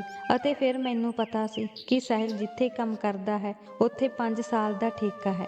ਉਸ ਦਾ ਪਾਸਪੋਰਟ ਉਸ ਕੰਪਨੀ ਕੋਲ ਹੈ। ਉਹ ਸਾਹਿਲ ਨੂੰ 5 ਸਾਲਾਂ ਤੋਂ ਪਹਿਲਾਂ ਵਾਪਸ ਨਹੀਂ ਆਉਣ ਦੇਣਗੇ। ਰਸਤੇ ਵੱਖ ਕਰ ਲੈਣਾ ਹੀ ਬਿਹਤਰ ਸੀ। ਮੈਂ ਆਪਣੇ ਆਪ ਨੂੰ ਅੰਦਰੋਂ ਮਾਰ ਲਿਆ ਸੀ। ਮੈਨੂੰ ਜੀਣ ਦੀ ਕੋਈ ਇੱਛਾ ਨਹੀਂ ਸੀ, ਪਰ ਜਦੋਂ ਮੈਂ ਆਪਣੀਆਂ ਭੈਣਾਂ ਦੇ ਚਿਹਰਿਆਂ ਵੱਲ ਦੇਖਦੀ ਤਾਂ ਮੈਂ ਇਹ ਜ਼ਿੰਦਗੀ ਜਿਉਣ ਲਈ ਮਜਬੂਰ ਹੋ ਜਾਂਦੀ। ਮੈਂ ਕੁਝ ਦਿਨਾਂ ਬਾਅਦ ਦਫ਼ਤਰ ਜਾਣਾ ਸ਼ੁਰੂ ਕਰ ਦਿੱਤਾ ਅਤੇ ਜਦੋਂ ਮੇਰੇ ਬੌਸ ਨੇ ਸੁਣਿਆ ਕਿ ਮੇਰੀ ਮਾਂ ਦੀ ਮੌਤ ਹੋ ਗਈ ਹੈ ਤਾਂ ਉਸਨੇ ਝੂਠਾ ਅਫਸੋਸ ਕੀਤਾ। ਹੁਣ ਮੈਂ ਹਰ ਰੋਜ਼ ਦਫ਼ਤਰ ਜਾ ਰਹੀ ਸੀ ਅਤੇ ਉਡੀਕ ਕਰ ਰਹੀ ਸੀ ਕਿ ਅਗਲੀ ਵਾਰ ਮੇਰਾ ਬੌਸ ਮੈਨੂੰ ਕਿਸੇ ਹੋਰ ਅਮੀਰ ਆਦਮੀ ਨਾਲ ਮਿਲਵਾਵੇਗਾ ਅਤੇ ਵਪਾਰਕ ਇੱਕ ਕੰਟਰੈਕਟ ਦਸਤਖਤ ਕਰਵਾ ਕੇ ਆਪਣੇ ਕਾਰੋਬਾਰ ਨੂੰ ਅੱਗੇ ਲੈ ਜਾਵੇਗਾ। ਪਰ ਪੂਰਾ ਮਹੀਨਾ ਬੀਤ ਗਿਆ ਸੀ। ਬੌਸ ਨੇ ਮੇਰੀ ਮੀਟਿੰਗ ਕਿਸੇ ਅਮੀਰ ਆਦਮੀ ਨਾਲ ਨਹੀਂ ਕਰਵਾਈ ਸੀ। ਇੱਕ ਦਿਨ ਮੈਂ ਹੈਰਾਨ ਰਹਿ ਗਈ ਜਦੋਂ ਮੈਂ ਦਫ਼ਤਰ ਪਹੁੰਚੀ ਤਾਂ ਮੇਰੇ ਬੌਸ ਦੇ ਕਮਰੇ ਵਿੱਚ ਇੱਕ ਹੋਰ ਖੂਬਸੂਰਤ ਕੁੜੀ ਬੈਠੀ ਸੀ। ਜਦੋਂ ਮੈਂ ਪੁੱਛਿਆ ਤਾਂ ਉਸਨੇ ਕਿਹਾ ਕਿ ਉਹ ਮੇਰੀ ਨਵੀਂ ਸੈਕਟਰੀ ਹੈ। ਮੈਂ ਖੁਸ਼ ਹੋ ਗਈ ਕਿ ਇੰਜ ਜਾਪਦਾ ਹੈ ਜਿਵੇਂ ਮੈਨੂੰ ਨੌਕਰੀ ਤੋਂ ਕੱਢ ਦਿੱਤਾ ਗਿਆ ਹੈ ਅਤੇ ਮੇਰੀ ਜਾਨ ਬਚ ਜਾਵੇਗੀ। ਪਰ ਉਹਨਾਂ ਨੇ ਕਿਹਾ ਕਿ ਜ਼ਿਆਦਾ ਖੁਸ਼ ਹੋਣ ਦੀ ਲੋੜ ਨਹੀਂ ਹੈ, ਤੁਸੀਂ ਵੀ ਮੇਰੀ ਸੈਕਟਰੀ ਰਹੋਗੇ। ਉਸ ਤੋਂ ਬਾਅਦ ਮੇਰਾ ਬੌਸ ਉਸੇ ਕੁੜੀ ਨੂੰ ਆਪਣੇ ਨਾਲ ਹੋਟਲ ਲੈ ਜਾਂਦਾ ਪਰ ਮੈਨੂੰ ਦਫ਼ਤਰ ਵਿੱਚ ਛੱਡ ਦਿੰਦਾ। ਮੈਂ ਉਸ ਦੀ ਗੈਰ ਹਾਜ਼ਰੀ ਵਿੱਚ ਦਫ਼ਤਰ ਦਾ ਸਾਰਾ ਕੰਮ ਦੇਖਦੀ ਸੀ। ਮੈਂ ਸੋਚ ਰਹੀ ਸੀ ਕਿ ਉਹ ਮੈਨੂੰ ਹੋਟਲ ਵਿੱਚ ਕਿਉਂ ਨਹੀਂ ਲੈ ਜਾਂਦਾ ਅਤੇ ਇੱਕ ਦਿਨ ਇਹ ਰਾਜ਼ ਵੀ ਖੁੱਲ੍ਹ ਗਿਆ ਜਦੋਂ ਉਹ ਮੇਰੇ ਬਹੁਤ ਨੇੜੇ ਆਇਆ, ਇੰਨੇ ਨੇੜੇ ਕਿ ਉਸਦੇ ਗਰਮ ਸਾਹ ਮੇਰੇ ਚਿਹਰੇ ਤੇ ਫੈਲਣ ਲੱਗੇ। ਜਦੋਂ ਮੈਂ ਉਸਨੂੰ ਮੇਰੇ ਤੋਂ ਦੂਰ ਧੱਕਿਆ, ਉਸਨੇ ਮੇਰਾ ਚਿਹਰਾ ਆਪਣੇ ਹੱਥਾਂ ਵਿੱਚ ਫੜ ਲਿਆ। ਉਸਨੇ ਕਿਹਾ, ਤੇਰੀ ਹਿੰਮਤ ਕਿਵੇਂ ਹੋਈ ਮੈਨੂੰ ਆਪਣੇ ਤੋਂ ਦੂਰ ਕਰਨ ਦੀ? ਤੁਸੀਂ ਭੁੱਲ ਗਏ ਹੋ ਕਿ ਤੁਸੀਂ ਇੱਕ ਕੰਟਰੈਕਟ ਤੇ ਦਸਤਖਤ ਕੀਤੇ ਹਨ ਅਤੇ ਮੈਂ ਤੁਹਾਡੇ ਨਾਲ ਜੋ ਚਾਹਾਂ ਕਰ ਸਕਦਾ ਹਾਂ। ਸ਼ੁਕਰਗੁਜ਼ਾਰ ਹੋਵੇ ਕਿ ਮੈਂ ਤੁਹਾਨੂੰ ਹੋਰ ਲੋਕਾਂ ਨਾਲ ਨਹੀਂ ਮਿਲਾਉਂਦਾ। ਮੈਂ ਤੁਹਾਨੂੰ ਆਪਣੇ ਲਈ ਰੱਖ ਲਿਆ ਹੈ ਅਤੇ ਉਸ ਦਾ ਕਾਰਨ ਇਹ ਹੈ ਕਿ ਤੁਸੀਂ ਮੇਰੇ ਦਿਲ ਨੂੰ ਪਸੰਦ ਆ ਗਏ ਹੋ। ਹੁਣ ਤੁਸੀਂ ਸਿਰਫ ਮੇਰੀਆਂ ਰਾਤਾਂ ਨੂੰ ਰੰਗੀਨ ਕਰੋਗੇ, ਹੋਰਾਂ ਦੀਆਂ ਨਹੀਂ। ਅਤੇ ਇਸ ਲਈ ਮੈਂ ਇੱਕ ਹੋਰ ਸੈਕਟਰੀ ਰੱਖ ਲਈ ਹੈ। ਹੁਣ ਤੁਸੀਂ ਸਿਰਫ ਮੇਰੇ ਲਈ ਹੋ ਅਤੇ ਤੁਹਾਨੂੰ ਮੇਰੇ ਲਈ ਹੀ ਸਭ ਕੁਝ ਕਰਨਾ ਪਵੇਗਾ। ਇਹ ਕਹਿ ਕੇ ਉਹ ਮੇਰੇ ਬਹੁਤ ਨੇੜੇ ਆ ਗਿਆ ਅਤੇ ਮੈਨੂੰ ਆਪਣੀਆਂ ਬਾਹਾਂ ਵਿੱਚ ਲੈ ਲਿਆ। ਮੈਂ ਆਪਣਾ ਬਚਾਓ ਕਰਨ ਲਈ ਆਪਣੇ ਹੱਥ ਪੈਰ ਵੀ ਨਹੀਂ ਮਾਰ ਸਕਦੀ ਸੀ, ਕਿਉਂਕਿ ਮੈਂ ਇੱਕ ਕੰਟਰੈਕਟ ਤੇ ਦਸਤਖਤ ਕੀਤੇ ਸਨ। ਅਤੇ ਇਸ ਤੋਂ ਬਾਅਦ ਇਹ ਸਿਲਸਿਲਾ ਸ਼ੁਰੂ ਹੋਇਆ।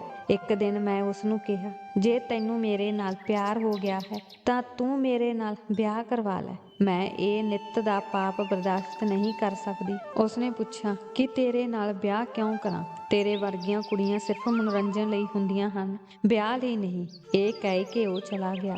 ਮੈਂ ਆਖਰੀ ਵਾਰ ਆਪਣੇ ਵਗਦੇ ਹੰਝੂ ਪੂੰਝੇ। ਮੈਂ ਆਪਣੇ ਮਨ ਵਿੱਚ ਫੈਸਲਾ ਕਰ ਲਿਆ ਸੀ ਕਿ ਮੈਂ ਅੱਗੇ ਕੀ ਕਰਨਾ ਹੈ। ਮੈਂ ਉਸਦਾ ਸਾਰਾ ਕਾਰੋਬਾਰ ਸਮਝ ਗਈ ਸੀ। ਇਨ੍ਹਾਂ 8 ਮਹੀਨਿਆਂ ਵਿੱਚ ਹੀ ਮੈਂ ਉਸ ਆਦਮੀ ਨੂੰ ਆਪਣਾ ਗੁਲਾਮ ਬਣਾ ਲਿਆ ਸੀ। ਉਹ ਮੇਰੇ ਬਿਨਾਂ ਬਿਲਕੁਲ ਜ਼ੀਰੋ ਸੀ। ਮੇਰੀ ਸੁੰਦਰਤਾ ਉਸ ਦੀ ਕਮਜ਼ੋਰੀ ਬਣ ਗਈ ਸੀ। ਇਹ ਕਹਿਣਾ ਜ਼ਿਆਦਾ ਸਹੀ ਹੋਵੇਗਾ ਕਿ ਉਹ ਮੈਨੂੰ ਪਿਆਰ ਕਰਨ ਲੱਗ ਪਿਆ ਸੀ ਅਤੇ ਮੇਰੇ ਤੇ ਭਰੋਸਾ ਵੀ ਕਰਨ ਲੱਗ ਪਿਆ ਸੀ। ਉਹ ਮੈਨੂੰ ਸਿਰਫ ਇੱਜ਼ਤ ਨਾਲ ਆਪਣੀ ਪਤਨੀ ਨਹੀਂ ਬਣਾ ਸਕਿਆ। ਮੈਂ ਇੱਕ ਸਾਂਝਾ ਖਾਤਾ ਬਣਾ ਲਿਆ ਅਤੇ ਉਸਦਾ ਸਾਰਾ ਬੈਲੈਂਸ ਉਸ ਵਿੱਚ ਰੱਖਿਆ। ਮੈਨੂੰ ਉਸ ਦੀਆਂ ਸਾਰੀਆਂ ਡੀਲਸ ਦੀ ਸਾਰੀ ਜਾਣਕਾਰੀ ਸੀ। ਉਹਦੇ ਹਰ ਕੰਟਰੈਕਟ ਤੇ ਮੇਰਾ ਦੂਜਾ ਦਸਤਖਤ ਹੁੰਦਾ ਸੀ। ਮੈਂ ਉਸਨੂੰ ਸ਼ਰਾਬ ਅਤੇ ਆਪਣੀ ਸੁੰਦਰਤਾ ਦਾ ਇੰਨਾ ਆਦੀ ਬਣਾ ਦਿੱਤਾ ਸੀ ਕਿ ਹੁਣ ਉਹ ਕਈ ਦਿਨ ਹੋਟਲ ਦੇ ਕਮਰੇ ਵਿੱਚ ਨਸ਼ੇ ਵਿੱਚ ਪਿਆ ਰਹਿੰਦਾ ਅਤੇ ਮੈਂ ਇਸ ਚੀਜ਼ ਦਾ ਫਾਇਦਾ ਉਠਾ ਰਹੀ ਸੀ। ਜਦੋਂ ਵੀ ਉਹ ਮੇਰੇ ਨੇੜੇ ਆਉਣ ਦੀ ਕੋਸ਼ਿਸ਼ ਕਰਦਾ ਤਾਂ ਮੈਂ ਉਸਨੂੰ ਇੰਨੀ ਸ਼ਰਾਬ ਪਿਲਾ ਦਿੰਦੀ ਕਿ ਉਹ ਆਪਣੀ ਹੋਸ਼ ਗਵਾ ਬੈਠਦਾ ਅਤੇ ਆਪਣੇ ਕਮਰੇ ਵਿੱਚ ਬੇਹੋਸ਼ ਹੋ ਜਾਂਦਾ। ਸ਼ਰਾਬੀ ਹਾਲਤ ਵਿੱਚ ਮੈਂ ਉਸਦੀ ਸਾਰੀ ਜਾਇਦਾਦ, ਇੱਥੋਂ ਤੱਕ ਕਿ ਉਸਦਾ ਬੰਗਲਾ ਵੀ ਆਪਣੇ ਨਾਮ ਕਰਵਾ ਲਿਆ ਸੀ। ਮੈਂ ਉਸਨੂੰ ਪੈਸੇ ਲਈ ਤਰਸਦੇ ਦੇਖਣਾ ਚਾਹੁੰਦੀ ਸੀ। ਹੁਣ ਸਾਰੇ ਗਾਹਕ ਮੇਰੇ ਨਾਲ ਹੀ ਡੀਲ ਕਰਦੇ ਸਨ। ਮੈਂ ਉਸਦਾ ਸਾਰਾ ਕੁਝ ਆਪਣੇ ਨਾਮ ਤੇ ਤਬਦੀਲ ਕਰ ਲਿਆ ਸੀ। ਮੈਂ ਆਪਣੀਆਂ ਦੋਵੇਂ ਭੈਣਾਂ ਦੇ ਵਿਆਹ ਬੜੇ ਧੂਮਧਾਮ ਨਾਲ ਕਰਵਾਏ ਸਨ। ਮੈਂ ਆਪਣੇ ਆਪ ਨੂੰ ਵੇਚ ਉਹਨਾਂ ਨੂੰ ਇੱਜ਼ਤ ਦੀ ਜ਼ਿੰਦਗੀ ਦਿੱਤੀ। ਜਦੋਂ ਮੈਂ ਉਸ ਆਦਮੀ ਦਾ ਸਾਰਾ ਕੁਝ ਆਪਣੇ ਨਾਮ ਕਰ ਲਿਆ ਤਦ ਮੈਂ ਇਸ ਦਿਨ ਦੀ ਉਡੀਕ ਕੀਤੀ। ਮੈਂ ਉਸ ਦੇ ਕਮਰੇ ਵਿੱਚ ਚੇਅਰ ਤੇ ਬੈਠੀ ਉਸ ਵਿਅਕਤੀ ਦੇ ਦਫ਼ਤਰ ਆਉਣ ਦੀ ਉਡੀਕ ਕਰ ਰਹੀ ਸੀ। ਉਸ ਨੇ ਸ਼ਾਇਦ ਆਪਣੀ ਧੀ ਨੂੰ ਉਸਦੀ ਬਰੇਗੰਢ ਤੇ ਤੋਹਫਾ ਦੇਣ ਲਈ ਬੈਂਕ ਤੋਂ ਪੈਸੇ ਕਢਵਾਉਣੇ ਸਨ, ਪਰ ਬੈਂਕ ਹੁਣ ਮੇਰੇ ਇਸ਼ਾਰੇ ਤੇ ਬਿਨਾਂ ਕੋਈ ਕੰਮ ਨਹੀਂ ਕਰ ਸਕਦਾ ਸੀ। ਉਸ ਨੂੰ ਇੱਕ ਪੈਸਾ ਵੀ ਨਹੀਂ ਦਿੰਦਾ। ਉਹ ਮੇਰੇ ਕਮਰੇ ਵਿੱਚ ਬਹੁਤ ਉੱਚੀ ਉੱਚੀ ਬੋਲਦਾ ਅਤੇ ਗੁੱਸੇ ਨਾਲ ਦਾਖਲ ਹੋਇਆ। ਉਹ ਮੈਨੂੰ ਆਪਣੀ ਕੁਰਸੀ ਤੇ ਬੈਠਾ ਦੇਖ ਕੇ ਹੈਰਾਨ ਰਹਿ ਗਿਆ। ਮੇਰੇ ਬੁੱਲ੍ਹਾਂ ਤੇ ਮੁਸਕਰਾਹਟ ਫੈਲ ਗਈ ਸੀ। ਮੈਨੂੰ ਦੇਖ ਕੇ ਉਹ ਗੁੱਸੇ ਨਾਲ ਚੀਕਿਆ, ਪਰ ਮੈਂ ਵੀ ਉਸ ਵੱਲ ਤਿੱਖੀ ਨਜ਼ਰ ਮਾਰੀ। ਮੈਂ ਕਿਹਾ, ਤੁਹਾਨੂੰ ਕਿਸੇ ਦੇ ਕਮਰੇ ਵਿੱਚ ਆਉਣ ਦੀ ਤਮੀਜ਼ ਨਹੀਂ ਹੈ ਕਿ ਪਹਿਲਾਂ ਤੁਸੀਂ ਬੌਸ ਦੇ ਕਮਰੇ ਦਾ ਦਰਵਾਜ਼ਾ ਖੜਕਾਓ ਅਤੇ ਜੇ ਤੁਹਾਨੂੰ ਆਗਿਆ ਮਿਲੇ ਤਾਂ ਤੁਸੀਂ ਅੰਦਰ ਆ ਜਾਓ, ਨਹੀਂ ਤਾਂ ਤੁਸੀਂ ਬਾਹਰੋਂ ਵਾਪਸ ਚਲੇ ਜਾਓ। ਉਹ ਮੇਰੀਆਂ ਗੱਲਾਂ ਤੇ ਗੁੱਸੇ 'ਚ ਆ ਗਿਆ ਅਤੇ ਅੰਦਰ ਆ ਕੇ ਕਹਿਣ ਲੱਗਾ ਕਿ ਤੁਸੀਂ ਕੀ ਬਕਵਾਸ ਕਰ ਰਹੇ ਹੋ। ਮੈਂ ਕਿਹਾ ਕਿ ਮੇਰੇ ਨਾਲ ਨਿਮਰਤਾ ਨਾਲ ਗੱਲ ਕਰੋ, ਨਹੀਂ ਤਾਂ ਮੈਂ ਆਪਣੇ ਗਾਰਡ ਨੂੰ ਬੁਲਾ ਕੇ ਤੁਹਾਨੂੰ ਬਾਹਰ ਕੱਢ ਦੇਵਾਂਗੀ। ਉਹ ਕਹਿਣ ਲੱਗਾ ਕਿ ਸ਼ਾਇਦ ਤੁਸੀਂ ਆਪਣਾ ਰੁਤਬਾ ਭੁੱਲ ਰਹੇ ਹੋ। ਥੋੜ੍ਹੀ ਦੇਰ ਵਿੱਚ ਹੀ ਵਕੀਲ ਮੇਰੇ ਕਮਰੇ ਅੰਦਰ ਆਉਣ ਦੀ ਇਜਾਜ਼ਤ ਮੰਗਦਾ ਹੋਇਆ ਕਮਰੇ ਵਿੱਚ ਆ ਗਿਆ। ਮੈਂ ਉਸ ਵਕੀਲ ਨੂੰ ਕਿਹਾ ਕਿ ਉਹ ਇਸ ਵਿਅਕਤੀ ਨੂੰ ਉਸ ਦਾ ਰੁਤਬਾ ਦਿਖਾਵੇ। ਜਦੋਂ ਵਕੀਲ ਨੇ ਉਸ ਨੂੰ ਸਾਰੇ ਕਾਗਜ਼ ਦਿਖਾਏ ਤਾਂ ਉਸ ਨੂੰ ਲੱਗਾ ਜਿਵੇਂ ਕਿਸੇ ਨੇ ਉਸ ਨੂੰ ਮੌਤ ਦੀ ਸਜ਼ਾ ਸੁਣਾ ਦਿੱਤੀ ਹੋਵੇ। ਉਹ ਬਿਲਕੁਲ ਖਾਲੀ ਹੱਥ ਸੀ। ਉਸ ਨੇ ਕਿਹਾ ਕਿ ਤੁਸੀਂ ਮੇਰੇ ਨਾਲ ਧੋਖਾ ਕੀਤਾ ਹੈ। ਮੈਂ ਕਿਹਾ ਕਿ ਤੁਸੀਂ ਵੀ ਮੈਨੂੰ ਨਸ਼ਾ ਦਿੱਤਾ ਸੀ ਅਤੇ ਮੇਰੇ ਨਾਲ ਧੋਖਾ ਕਰਕੇ ਮੈਨੂੰ ਕਿਸੇ ਵੈਸ਼ੀ ਦੇ ਹਵਾਲੇ ਕਰ ਦਿੱਤਾ ਸੀ, ਕੁਝ ਪੈਸਿਆਂ ਦੀ ਖਾਤਰ। ਮੈਂ ਤਾਂ ਹਿਸਾਬ ਕਿਤਾਬ ਬਰਾਬਰ ਕਰ ਦਿੱਤਾ ਹੈ। ਮੈਂ ਉਸ ਨੂੰ ਕਿਹਾ ਕਿ ਉਹ ਕੱਲ੍ਹ ਤੱਕ ਆਪਣਾ ਬੰਗਲਾ ਖਾਲੀ ਕਰ ਦੇਵੇ, ਨਹੀਂ ਤਾਂ ਮੈਂ ਉਸ ਨੂੰ ਘਰੋਂ ਕੱਢ ਦੇਵਾਂਗੀ। ਅੱਜ ਤੱਕ ਮੈਂ ਉਹਨਾਂ ਅੱਖਾਂ ਵਿੱਚ ਸਿਰਫ ਹੰਕਾਰ ਤੇ ਲਾਲਸਾ ਹੀ ਦੇਖੀ ਸੀ। ਅੱਜ ਮੈਂ ਹੰਝੂ ਦੇਖ ਰਹੀ ਸੀ, ਬੇਵਸੀ ਦੇਖ ਰਹੀ ਸੀ। ਉਹ ਰੋਣ ਲੱਗਾ, ਮੈਨੂੰ ਮਾਫ਼ ਕਰ ਦਿਓ, ਪਰ ਮੈਂ ਉਸ ਦੀ ਇੱਕ ਨਾ ਸੁਣੀ ਅਤੇ ਗਾਰਡ ਨੂੰ ਬੁਲਾ ਕੇ ਉਸ ਨੂੰ ਬਾਹਰ ਕੱਢ ਦਿੱਤਾ। ਕੁਝ ਦਿਨਾਂ ਬਾਅਦ ਉਸ ਦੀ ਲੜਕੀ ਰੋਂਦੀ ਹੋਈ ਮੇਰੇ ਕੋਲ ਆਈ ਅਤੇ ਕਿਹਾ ਕਿ ਮੇਰੇ ਪਿਤਾ ਨੂੰ ਦਿਲ ਦਾ ਦੌਰਾ ਪਿਆ ਹੈ। ਡਾਕਟਰ ਨੇ ਆਪਰੇਸ਼ਨ ਦਾ ਹੁਕਮ ਦਿੱਤਾ ਹੈ ਅਤੇ ਮੈਨੂੰ ਪੈਸਿਆਂ ਦੀ ਸਖਤ ਲੋੜ ਹੈ। ਮੈਂ ਲੜਕੀ ਨੂੰ ਵੀ ਉਸੇ ਕੰਟਰੈਕਟ ਤੇ ਦਸਤਖਤ ਕਰਨ ਲਈ ਕਿਹਾ ਜੇ ਉਸ ਦੇ ਪਿਤਾ ਨੇ 1 ਸਾਲ ਪਹਿਲਾਂ ਮੈਨੂੰ ਸਾਈਨ ਕਰਨ ਲਈ ਕਿਹਾ ਸੀ। ਅੱਜ ਉਸ ਦੀ ਧੀ ਮੇਰੀ ਥਾਂ ਤੇ ਖੜੀ ਸੀ। ਉਸਨੇ ਰੋਂਦੇ ਹੋਏ ਦਸਤਖਤ ਕੀਤੇ। ਮੈਂ ਉਸਨੂੰ ਇੱਕ ਹੋਟਲ ਵਿੱਚ ਭੇਜ ਦਿੱਤਾ ਅਤੇ ਡਰਾਈਵਰ ਨੂੰ ਉਸਦੇ ਪਿਤਾ ਦੇ ਆਪਰੇਸ਼ਨ ਦੀ ਫੀਸ ਜਮ੍ਹਾਂ ਕਰਵਾਉਣ ਲਈ ਹਸਪਤਾਲ ਭੇਜ ਦਿੱਤਾ। ਮੈਂ ਆਪਣੇ ਦਫ਼ਤਰ ਵਿੱਚ ਬੈਠੀ ਸੀ, ਪਰ ਅੰਦਰੋਂ ਮੈਂ ਬਹੁਤ ਬੇਚੈਨ ਸੀ। ਮੈਨੂੰ ਇੰਜ ਲੱਗਾ ਜਿਵੇਂ ਉਸ ਕੁੜੀ ਨਾਲ ਜੋ ਹੋਣ ਵਾਲਾ ਸੀ, ਮੈਂ ਉਸ ਦਾ ਦਰਦ ਆਪਣੇ ਸਰੀਰ ਤੇ ਮਹਿਸੂਸ ਕਰ ਰਹੀ ਸੀ। ਜੇਕਰ ਉਸ ਦੇ ਪਿਤਾ ਦਾ ਕਸੂਰ ਸੀ ਤਾਂ ਉਸ ਮਾਸੂਮ ਬੱਚੀ ਨੂੰ ਸਜ਼ਾ ਕਿਉਂ ਦਿੱਤੀ ਜਾਂਦੀ। ਮੈਂ ਤੁਰੰਤ ਹੋਟਲ ਗਈ ਅਤੇ ਕੁੜੀ ਦੀ ਇੱਜ਼ਤ ਬਚਾਈ ਅਤੇ ਸੌਦਾ ਰੱਦ ਕਰ ਦਿੱਤਾ। ਮੈਂ ਇੱਕ ਔਰਤ ਸੀ, ਉਸ ਆਦਮੀ ਵਾਂਗ ਨਹੀਂ ਸੀ, ਕਿਉਂਕਿ ਮੈਂ ਉਸ ਦਰਦ ਤੋਂ ਜਾਣੂ ਸੀ ਜਿਸ ਦਾ ਮੈਂ ਸਾਹਮਣਾ ਕਰ ਚੁੱਕੀ ਸੀ। ਮੈਂ ਉਸ ਦੀ ਸਾਰੀ ਜਾਇਦਾਦ ਉਸ ਕੁੜੀ ਨੂੰ ਵਾਪਸ ਕਰ ਦਿੱਤੀ। ਉਹ ਰੋਂਦੀ ਹੋਈ ਮੇਰਾ ਧੰਨਵਾਦ ਕਰਨ ਲੱਗੀ। ਜਦੋਂ ਉਸ ਦੇ ਪਿਤਾ ਦਾ ਆਪਰੇਸ਼ਨ ਹੋਇਆ ਅਤੇ ਜਦੋਂ ਉਹ ਹੋਸ਼ ਵਿੱਚ ਆਇਆ ਤਾਂ ਸੱਚਾਈ ਜਾਣ ਕੇ ਉਸ ਨੇ ਹੱਥ ਜੋੜ ਕੇ ਮਾਫ਼ੀ ਮੰਗਣੀ ਸ਼ੁਰੂ ਕਰ ਦਿੱਤੀ ਕਿ ਮੈਂ ਤੁਹਾਡੇ ਨਾਲ ਵਿਆਹ ਕਰਨ ਲਈ ਤਿਆਰ ਹਾਂ।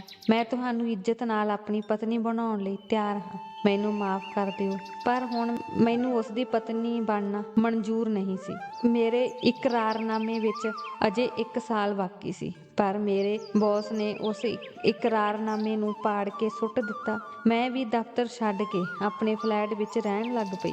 ਮੈਂ ਆਪਣਾ ਕਾਰੋਬਾਰ ਸ਼ੁਰੂ ਕੀਤਾ। ਉੱਥੇ ਮੈਂ ਅਜਿਹੀਆਂ ਗਰੀਬ ਬੇਸਹਾਰਾ ਲੜਕੀਆਂ ਨੂੰ ਨੌਕਰੀ ਤੇ ਲਾਉਂਦੀ ਸੀ ਜੋ ਆਪਣੇ ਪਰਿਵਾਰ ਦੀ ਇਕਲੌਤੀ ਜ਼ਿੰਮੇਵਾਰੀ ਸਨ। ਮੈਂ ਨਹੀਂ ਚਾਹੁੰਦੀ ਸੀ ਕਿ ਕਿਸੇ ਨਾਲ ਅਜਿਹਾ ਹੋਵੇ ਜਿਵੇਂ ਮੇਰੀ ਬੇਵਸੀ ਦਾ ਫਾਇਦਾ ਉਠਾਇਆ ਗਿਆ ਸੀ। ਮੈਂ ਨਹੀਂ ਚਾਹੁੰਦੀ ਸੀ ਕਿ ਕੋਈ ਹੋਰ ਨੀਲਮ ਦੁਆਰਾ ਕਿਸੇ ਦੀ ਲਾਲਸਾ ਦਾ ਸ਼ਿਕਾਰ ਹੋਵੇ। ਹੁਣ 5 ਸਾਲ ਬੀਤ ਚੁੱਕੇ ਸਨ। ਮੈਂ ਇਸ ਨੂੰ ਆਪਣੀ ਜ਼ਿੰਦਗੀ ਦਾ ਇੱਕੋ ਇੱਕ ਉਦੇਸ਼ ਬਣਾਇਆ ਸੀ।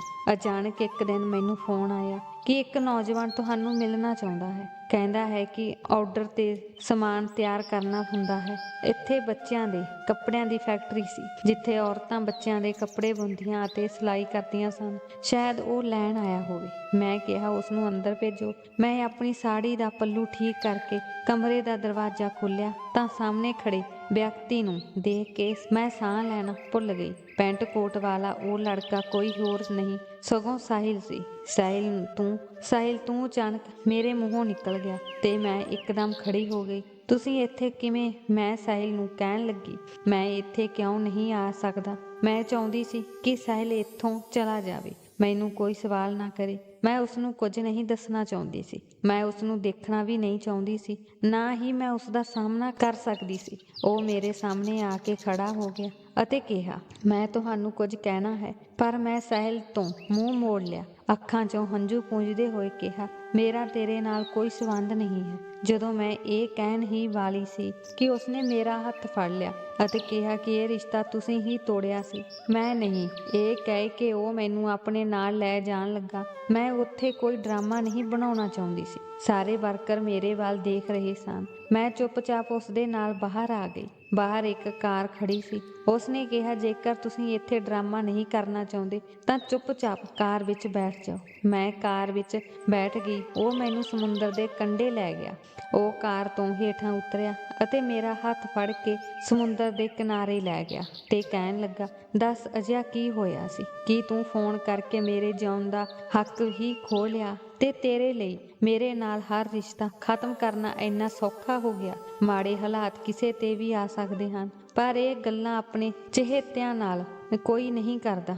ਅੱਜ ਕਈ ਵਰ੍ਹਿਆਂ ਬਾਅਦ ਮੈਂ ਫੁੱਟ ਕੇ ਰੋ ਰਹੀ ਸੀ ਤੇ ਕਹਿ ਰਹੀ ਸੀ ਕਿ ਮੈਂ ਤੇਰੇ ਲਾਇਕ ਨਹੀਂ ਹਾਂ। ਮੈਂ ਉਸਨੂੰ ਸੱਚ ਦੱਸਣ ਬਾਰੇ ਸੋਚਿਆ ਤਾਂ ਜੋ ਉਹ ਆਪਣਾ ਰਾਹ ਬਦਲ ਦੇਵੇ ਅਤੇ ਫਿਰ ਮੈਂ ਰੋਂਦੇ ਹੋਏ ਉਸਨੂੰ ਸਭ ਕੁਝ ਦੱਸ ਦਿੱਤਾ। ਉਸ ਤੋਂ ਕੁਝ ਨਹੀਂ ਛੁਪਾਇਆ। ਉਹ ਸਭ ਕੁਝ ਚੁੱਪਚਾਪ ਸੁਣਦਾ ਰਿਹਾ। ਫਿਰ ਉਸਨੇ ਕਿਹਾ, ਮੈਂ ਮਰ ਗਿਆ ਸੀ। ਨੀਲਮ, ਤੂੰ ਮੈਨੂੰ ਕਿਉਂ ਨਹੀਂ ਦੱਸਿਆ ਕਿ ਇਹ ਤੁਹਾਡਾ ਪਿਆਰ ਸੀ? ਤੁਸੀਂ ਇੱਕ ਵਾਰ ਵੀ ਮੇਰੇ ਤੇ ਭਰੋਸਾ ਨਹੀਂ ਕੀਤਾ।